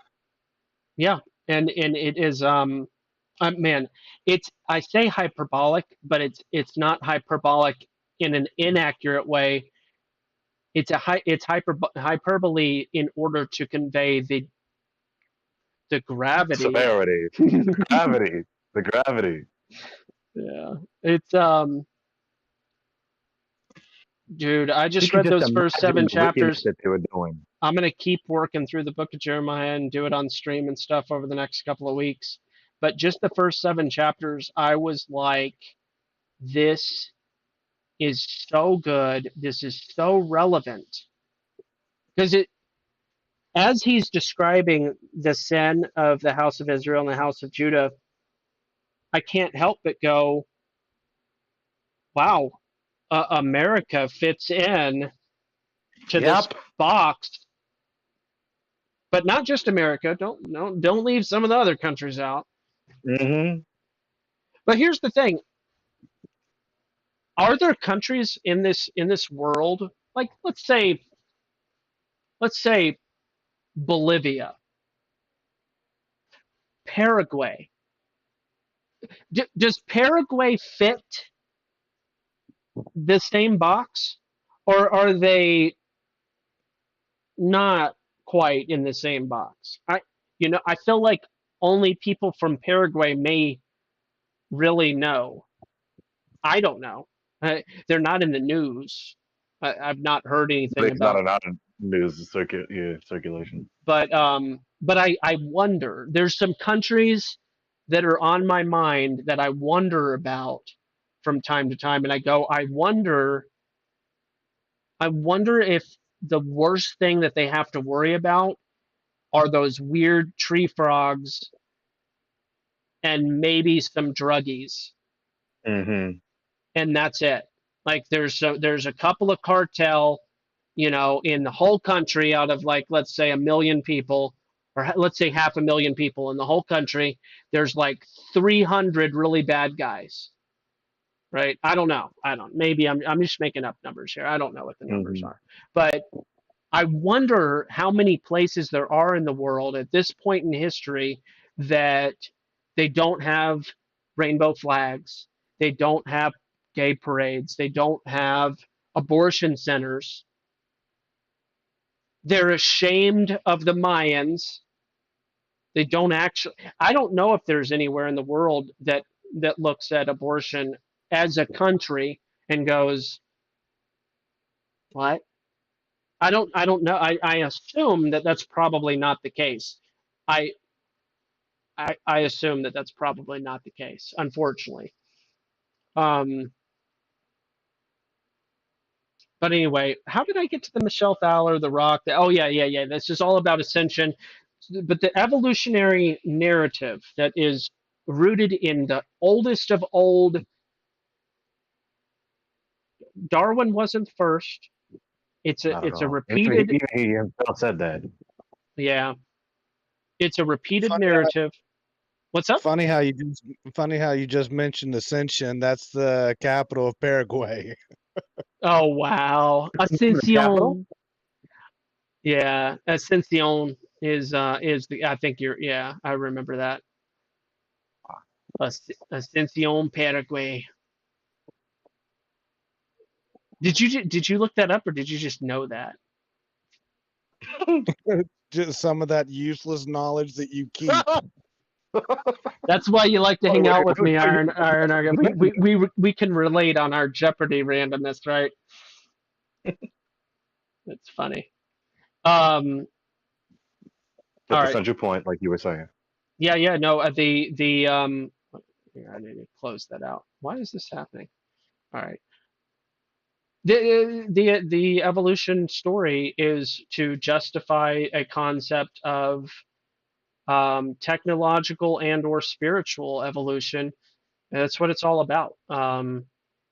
It's it's not about biological evolution. It's about working out the lie of the original lie to become God.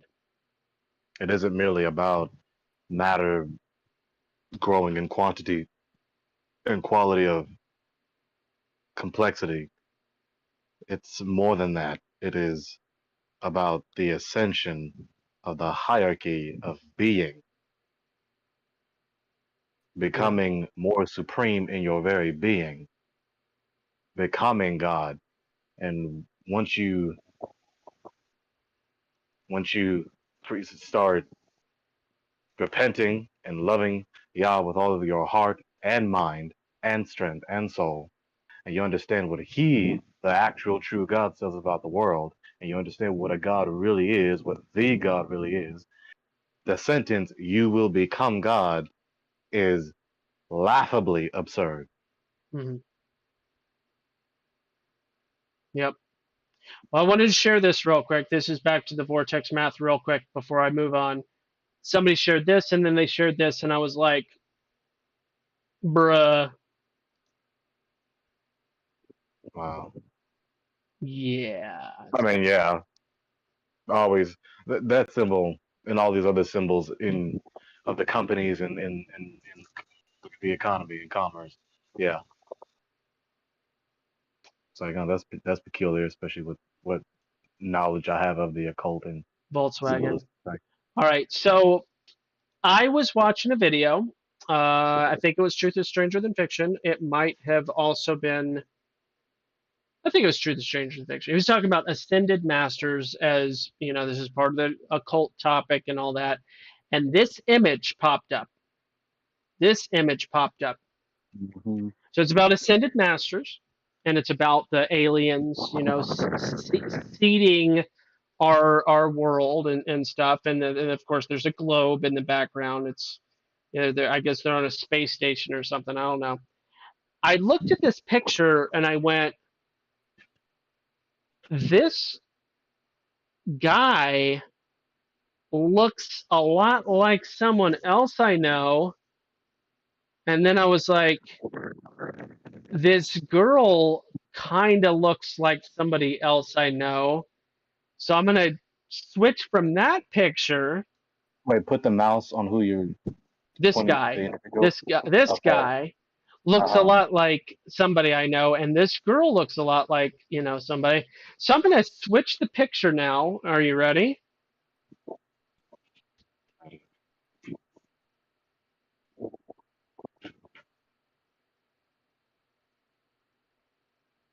I'm gonna go back and forth.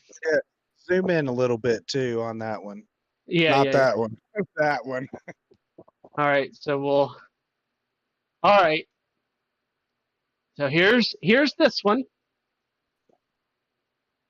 Well, I can't do the. I guess I have to click the arrow. And there's that one. So here's what's funny about this artwork. This image right here,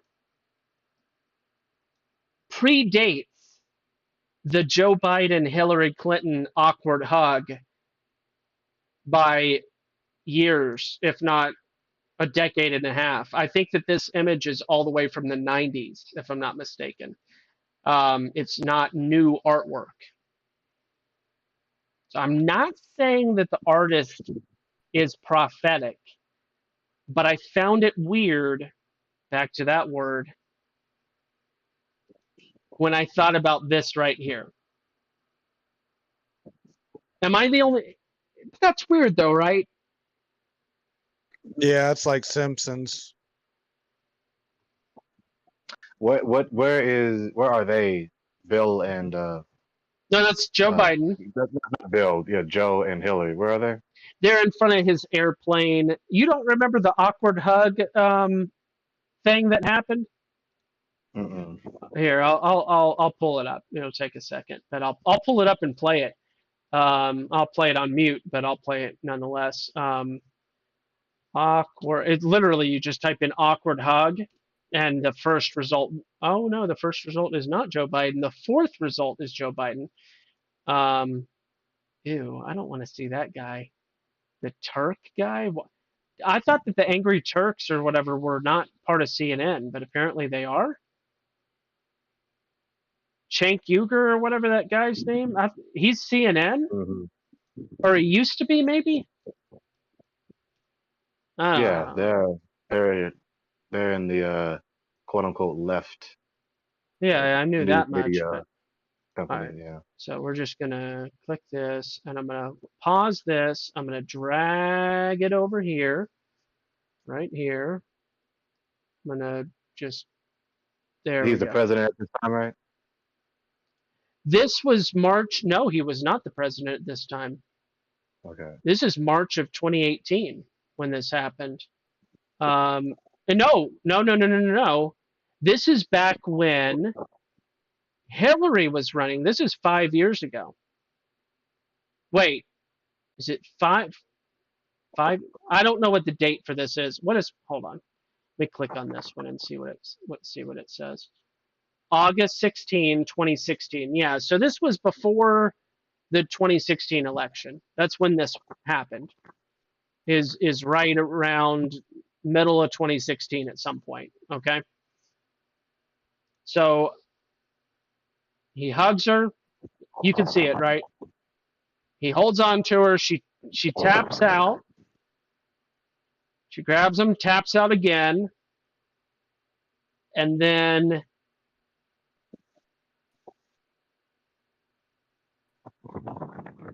and then it's over.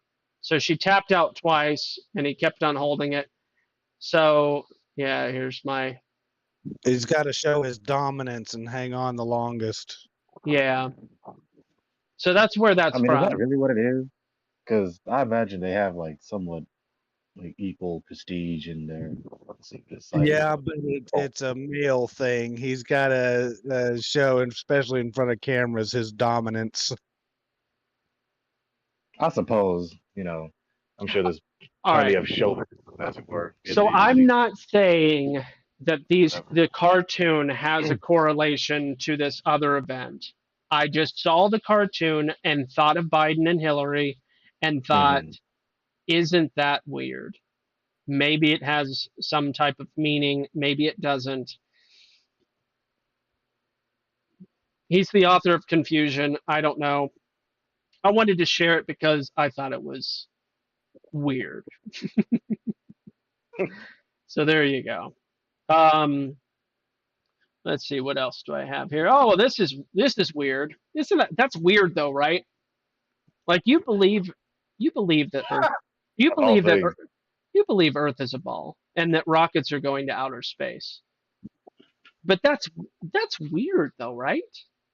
Isn't that weird? It's like, why? Like, is that like, why do they do this? Out Elmo of all Elmo things El, they could put there. Elmo looks at it.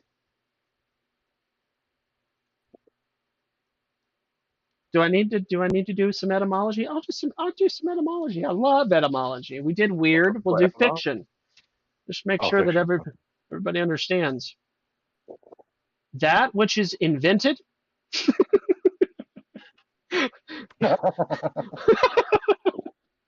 or imagined in the mind.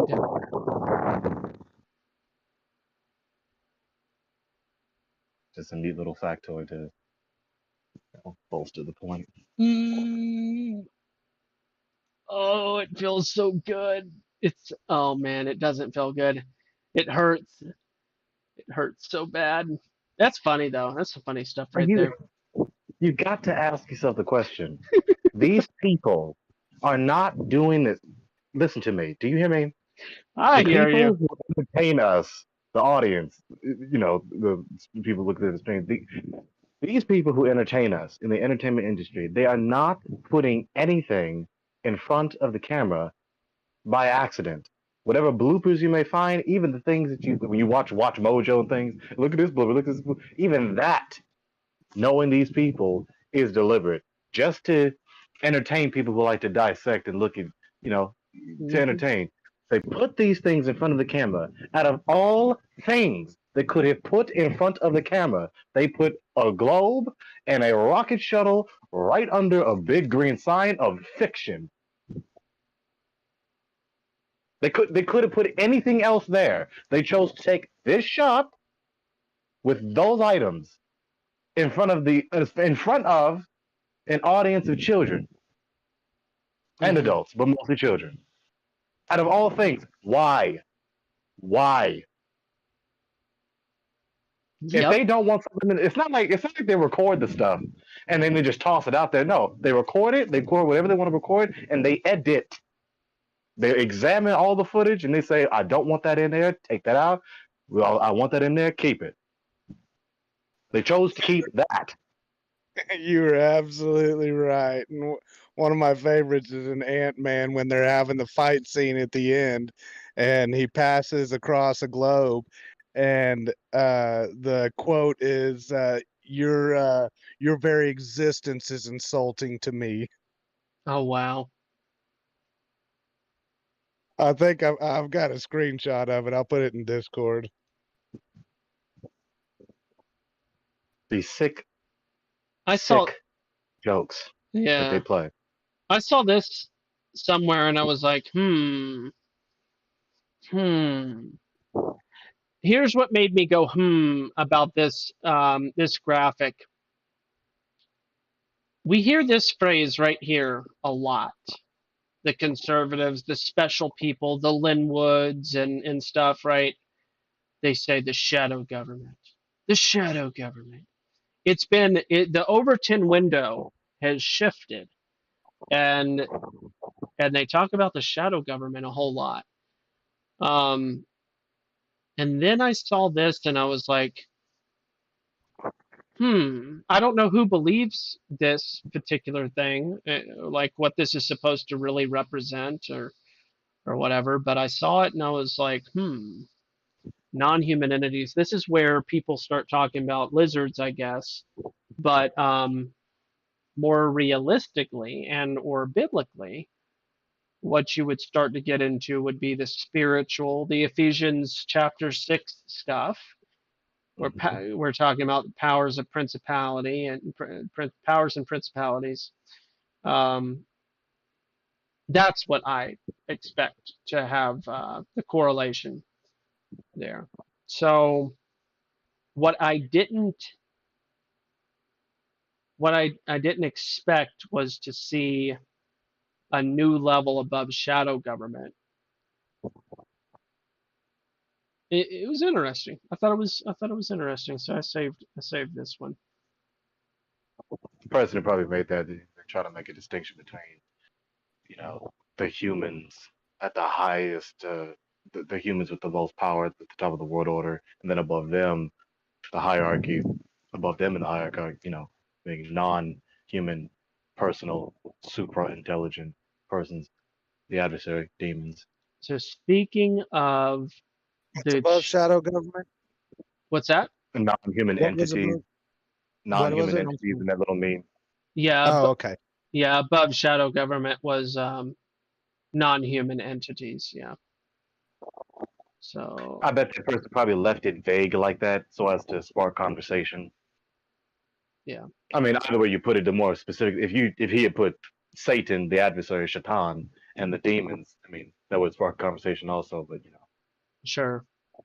So somebody put this together. I guess it's associated with something called the Deep State Mapping Project. Um, some wow. people have probably seen this one before too. You've got everything from the synagogue of Satan to Soul or the Sun. This says atonism. He spelled Aten wrong. You should have put an E between the T. Oh, thank you. I got you. Yeah, that makes sense.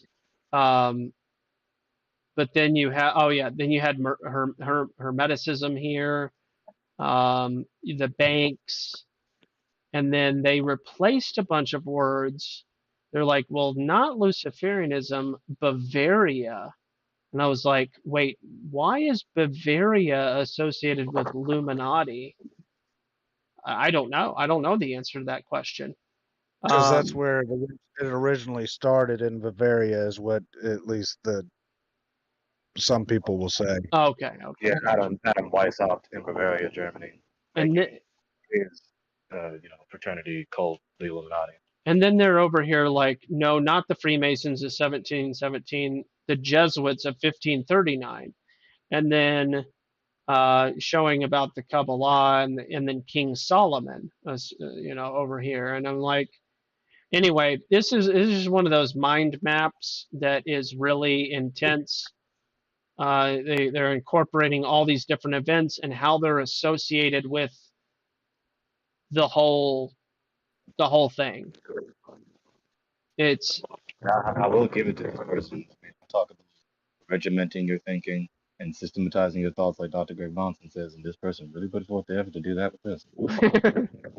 Yeah, I mean, they're putting world events in here, different group formations, the 9 Years' War, lots of wars, popes. I was like, this is one of the better ones that I've seen.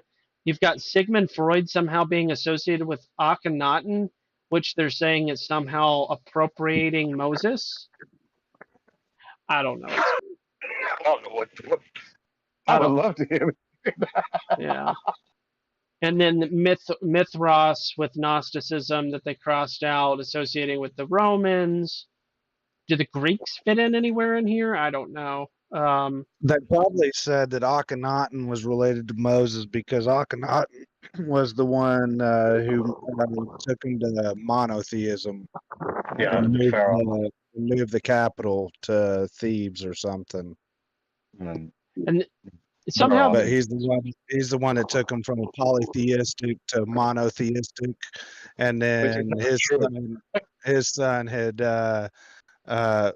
after Akhenaten died, Tutankhamun moved him back to the polytheism. Which is not quite correct, because people who keep saying that, they try to undermine the Bible with these historical alternative narratives. What Akhenaten did really isn't going from polytheism to monotheism. He went from polytheism to henotheism or monolatrism. He didn't say there's only one God. He said we are only going to worship Aten. There are other gods, but we're only going to worship Aten, at least under my regime. And made it the sun god. So there's that. this was the other thing that sparked my interest or piqued my interest here, and this whole thing that I keep on as I learn more about the occult and the mystics. ISIS.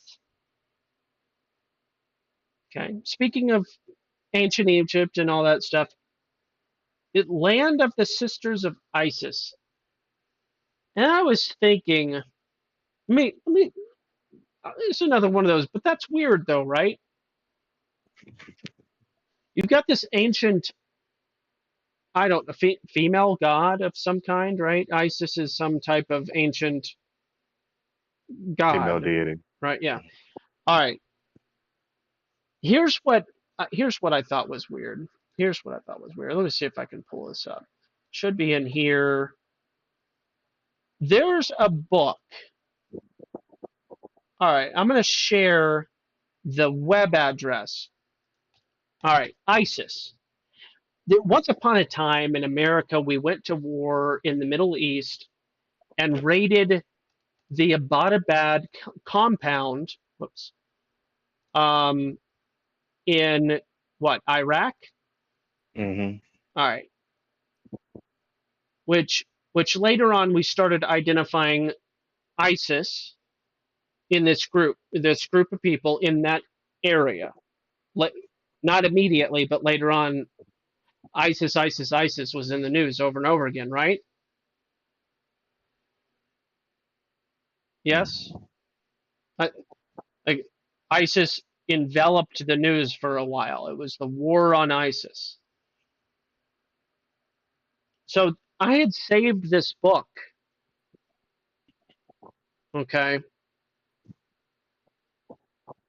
which is a document that was found on the computers, made available here. Here's the website: www.cia.gov/library/Abbottabad compound/FC/FC2F537 blah blah blah blah blah. There's a lot of letters and numbers here. Underscore Springmeyer, the author's last name, Bloodlines of the Illuminati .pdf. This book, the entire PDF of this book, was on the computer of some Middle Eastern people in this complex.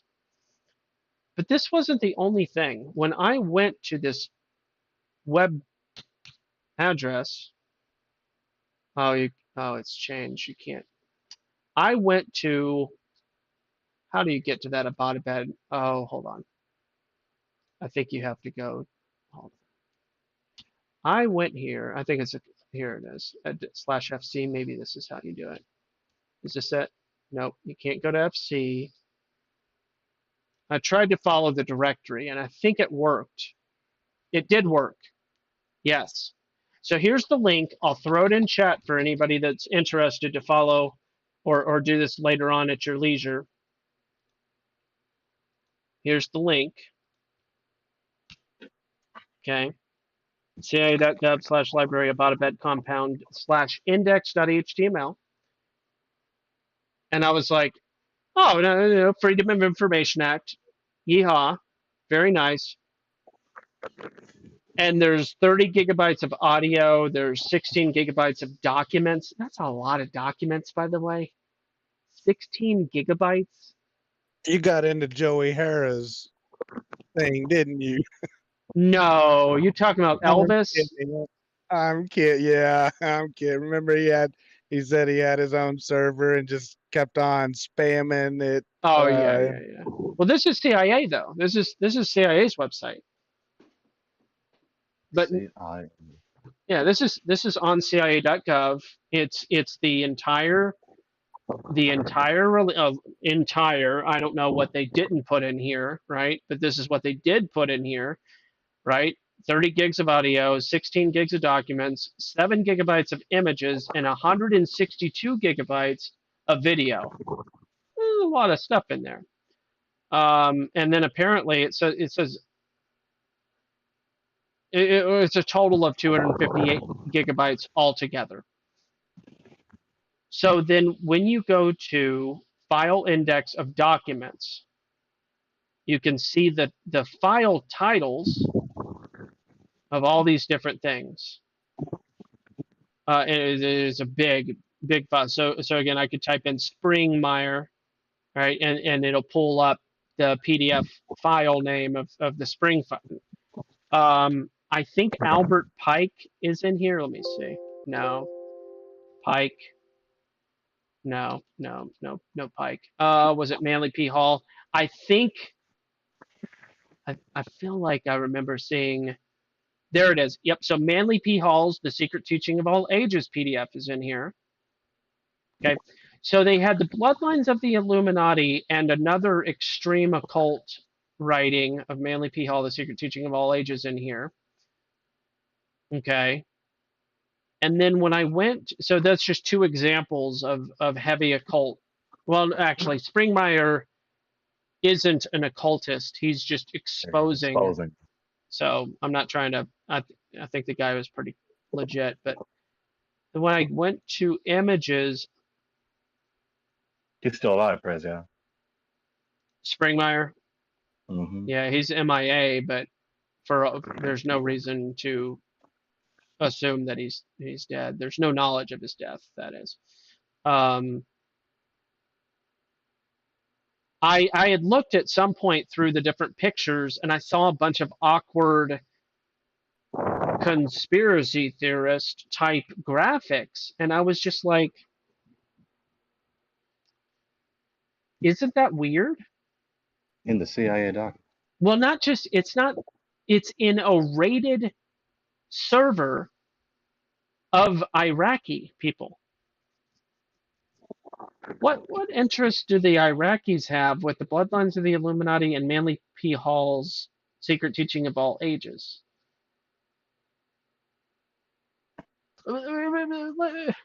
What's another famous? Jules Verne, right? Let me still man this argument. Let me point something out.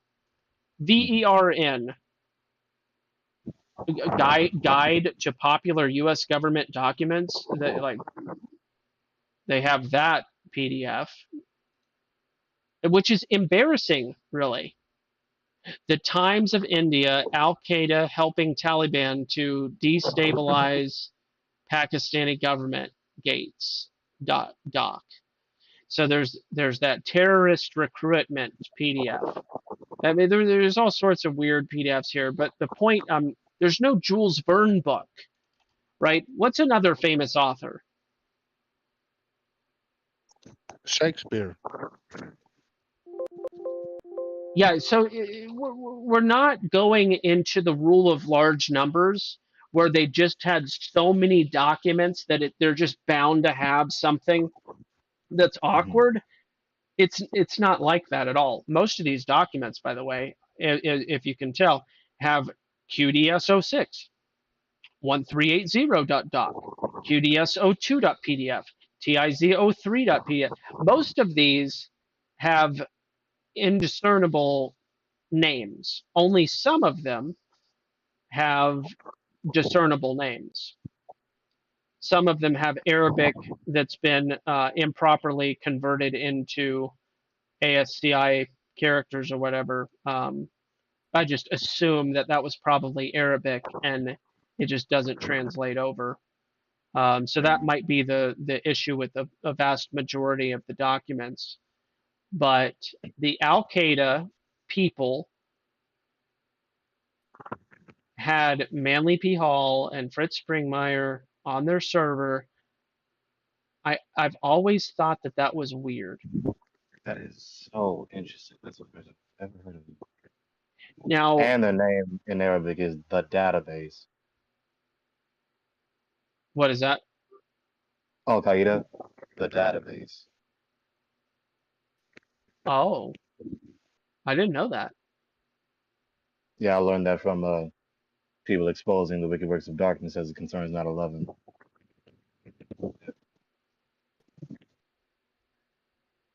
that that definitely correlates to what I'm talking about.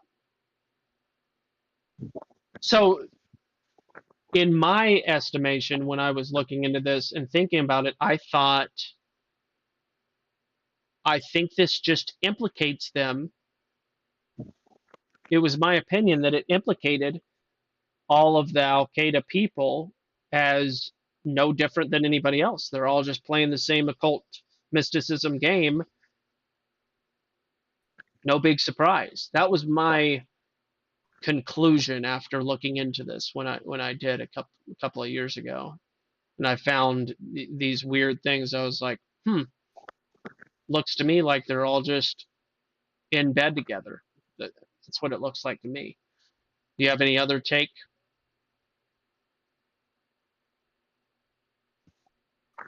I remember in one of these other documentaries, I think it was the same documentaries that Al Qaeda was um, a CIA funded group.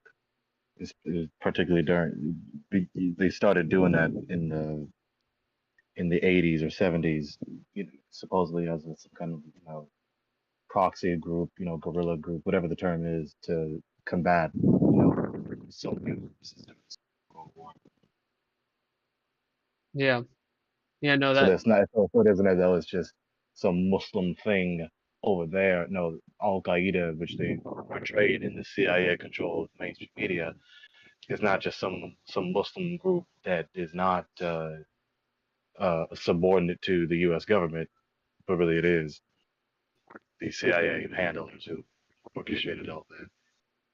yep. And Antarctic Treaty, the governments are not really warring together, not really conflicting with one another. It reminds me of that Twilight Zone where the invaders came in and switched off all the lights in the town, and the town went crazy, and they were in control of everything, but just in an experiment to see what the community would do. So, so just for everybody's record, when you're on this page, the one that I posted, erase index.html and copy and paste whatever you want to look at, and it'll take you right to the document, right? So this just piqued my interest. The $3 trillion war, the real cost of the Iraq conflict, 2008. Welcome, Mark Medish, Vice President for Studies of Russia, China, and Eurasia, Carnegie Endowment. I don't know, it's interesting. But here, let me roulette a document here. We'll do this one. We'll see what happens with this. Whoops, I didn't mean to do that.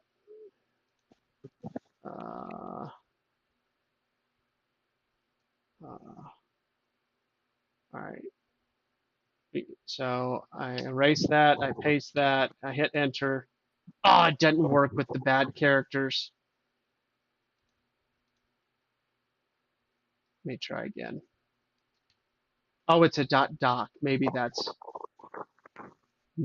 why. Access denied. Let me try a PDF random.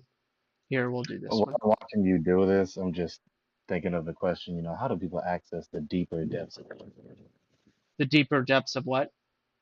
How do people access the deeper depths of the internet? Just asking myself that question, looking at you doing it's rather technical stuff. Yeah, I think I'm a bit of a nerd when it comes to research and navigating the internet. Mm-hmm. All right, I'm kind of getting tired of this topic a little bit, but basically you can hunt around on there and find interesting and awkward things, and a lot of it is occult stuff. I found different sacred geometry stuff when I hunted around. Um, Peculiar, in my opinion, what? What's this document here? It's just a random one that I chose to look at. Is this Arabic or Farsi, some Yeah, newspaper from Iraq, or Arabic. Yeah, it's Arabic. You can zoom. is it You can zoom in. is it kind of like I don't know how to read it. yeah? Actually, is this some look, kind of newspaper from Iraq, or is it like kind of a, look, like a little book Copy, that Al Qaeda check it made out. to get their point across? Look what I can do. copy and translate. Look what I can do. Ah, gee, ah, gee. That is not an effective strategy. Oh, um, I, you know what you can do though? If you take this, I can't do it on the stream or on Discord. I could post it on Discord, but if you take this link, I'll put it in the chat and open it up on your iPhone and highlight the text on your iPhone. I know for a fact iPhone has a built-in translator that far exceeds the quality and functionality of Google Translate. Mm. I know that for a fact. I've seen it. It's really, really. So this is from whatever this is. It's from www.mahjoob.com. So Iron Argon, I believe, is already 100%, aka Fear, that's here in the VC with us. I think he's already 100% aware of a thing that I used to do, but could definitely spark up again. Maybe I will.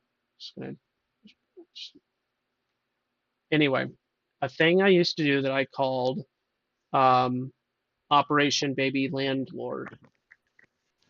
And what this was a method of contacting the landlords of abortion facilities. Let me show you what I mean by that. All right, I don't live in this state anymore, but I still have my stack. So you take one of these. Is it going to be that bad, blurry? That's so terrible. What do I have to do? Do I have to do like this? This weird, wow, Is that whatever. a functionality you can turn off, or? It is. I have an ugly office. But yeah. So there's my fan and there's my car. There's the tree I was talking about. All right. Postcard. Okay. Postcard. You take a postcard. What did this cost? This postcard cost 39 cents. Okay. 39-cent postcard. All right. So here was the thing. I took postcards. I wrote letters. Okay. And my letters consisted of a kind, encouraging, um, convicting, Lord willing, convicting letter to the landlord of different abortion facilities. Now, here's why this ties into what we were talking about. You're talking about the nerdy number stuff that I was doing and going to the website and punching stuff in. I have a background in doing lots of research. Well, because of all the weird jobs I've had, I acquired the skill, or knowledge rather, of an entire um, thing called Ernst. Let's see if I can find it. No, not that.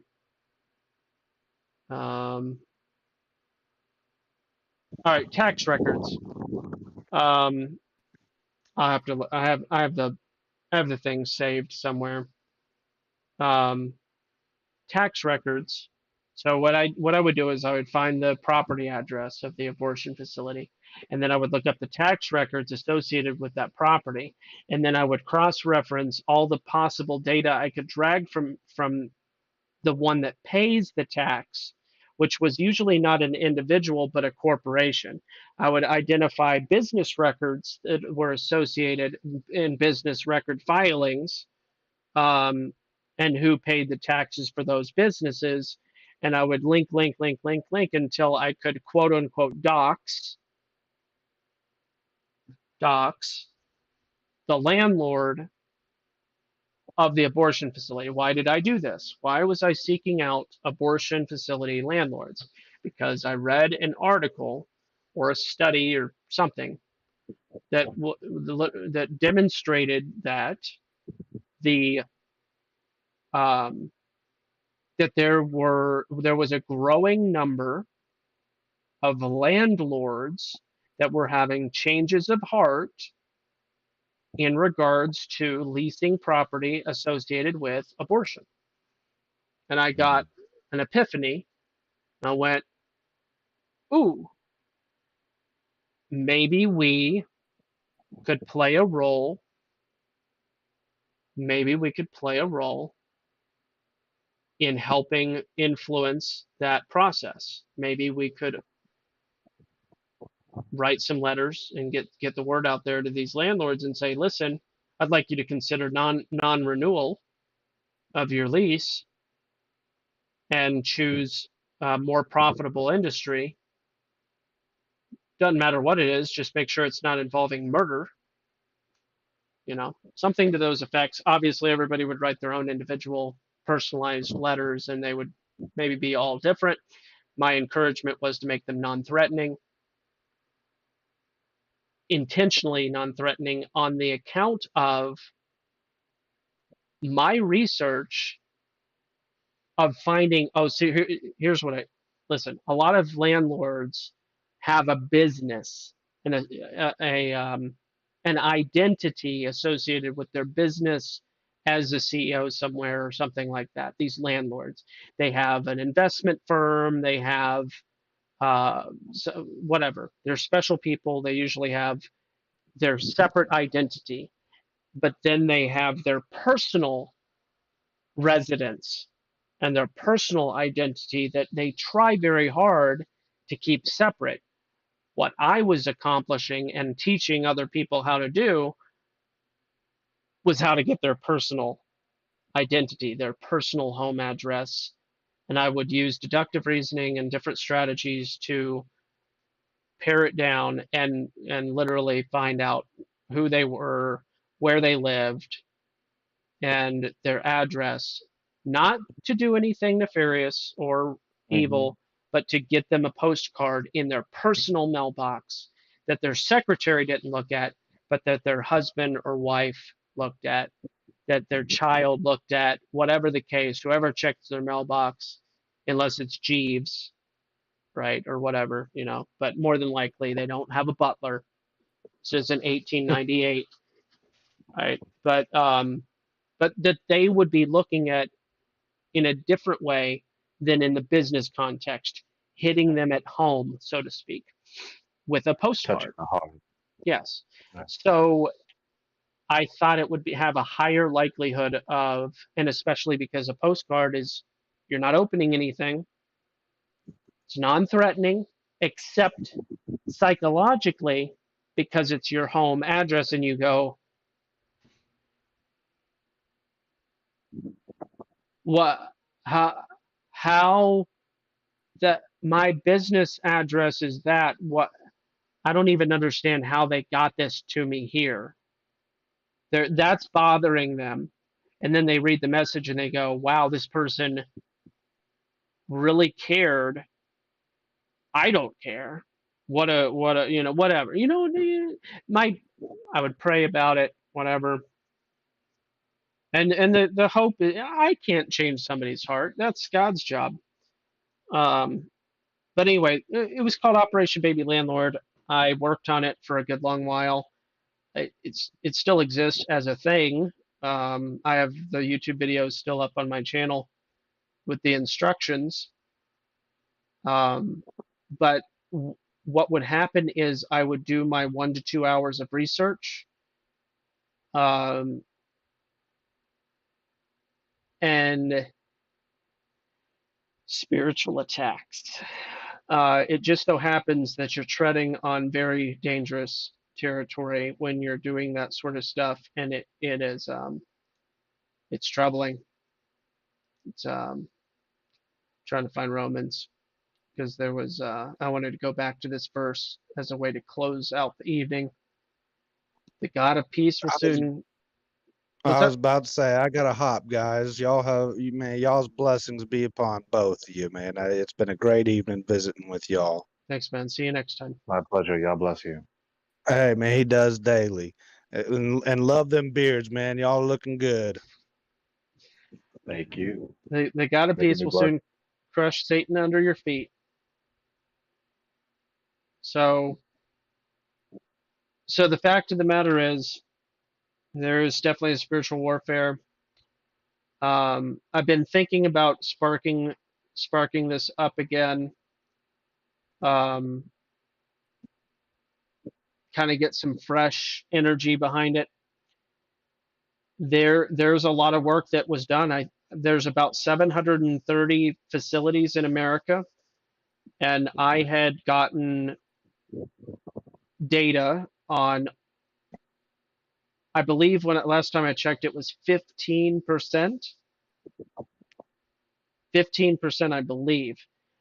Now, with that said, that's 15% of that 730, which means that's a lot of independent, like individual landlords that could be contacted right now.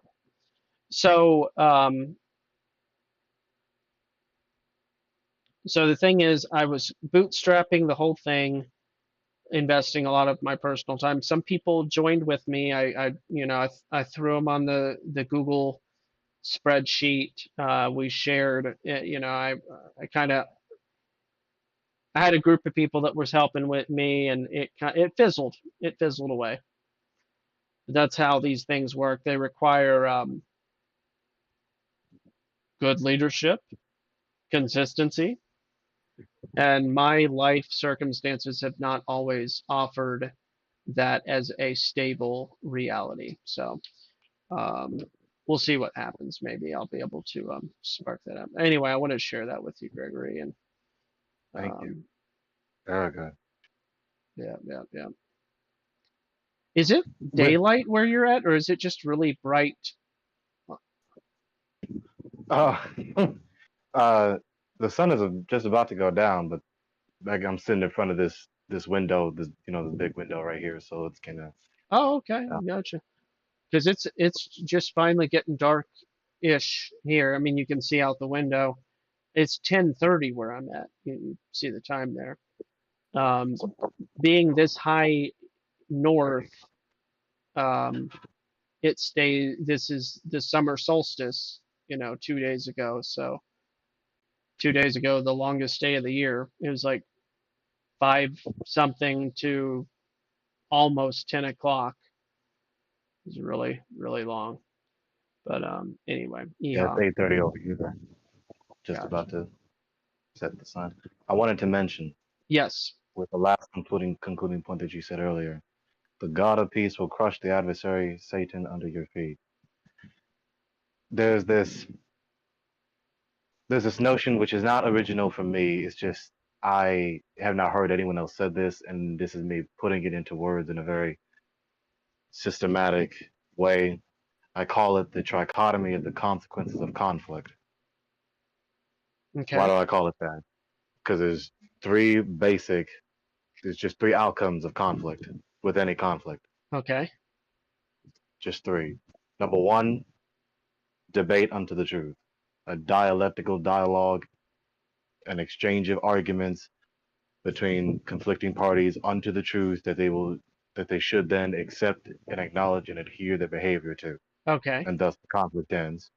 Number two, all parties are annihilated with only one left standing. The conflict ends that way. Or number three, they conflict forevermore. They clash, and then it never ends. That's it. So in our human experience, we also experience disagreement, conflict, contention, enmity, hatred, war, etc., etc. Yeah. There's only three ways this will end.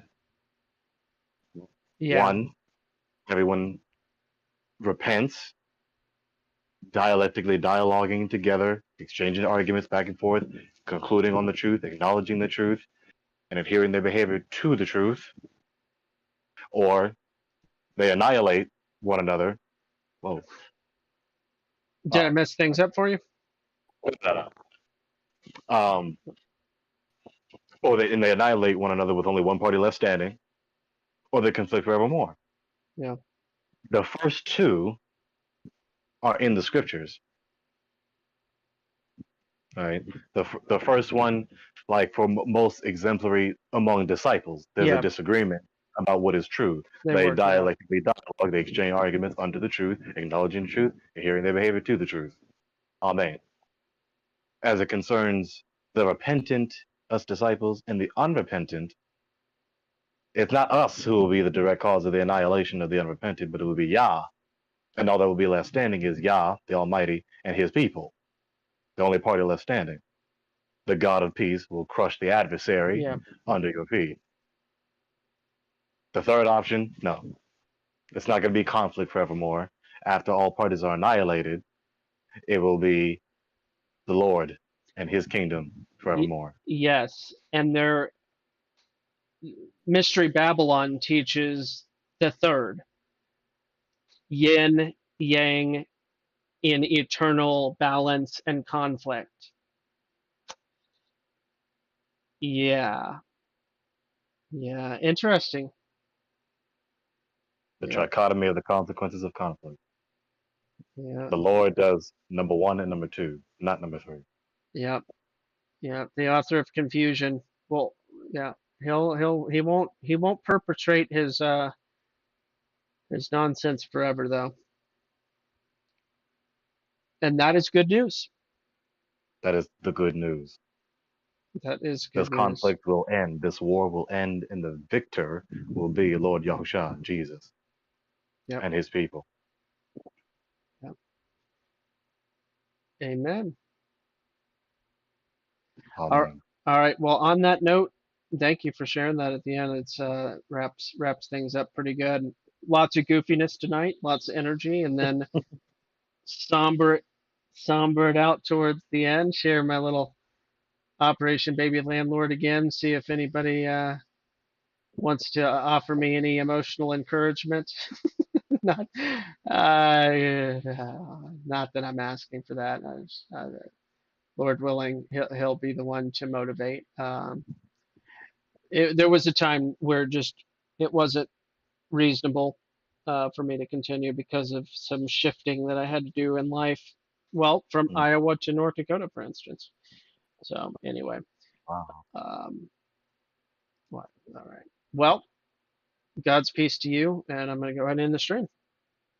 God God's bless you peace to too, the brother. viewers too. God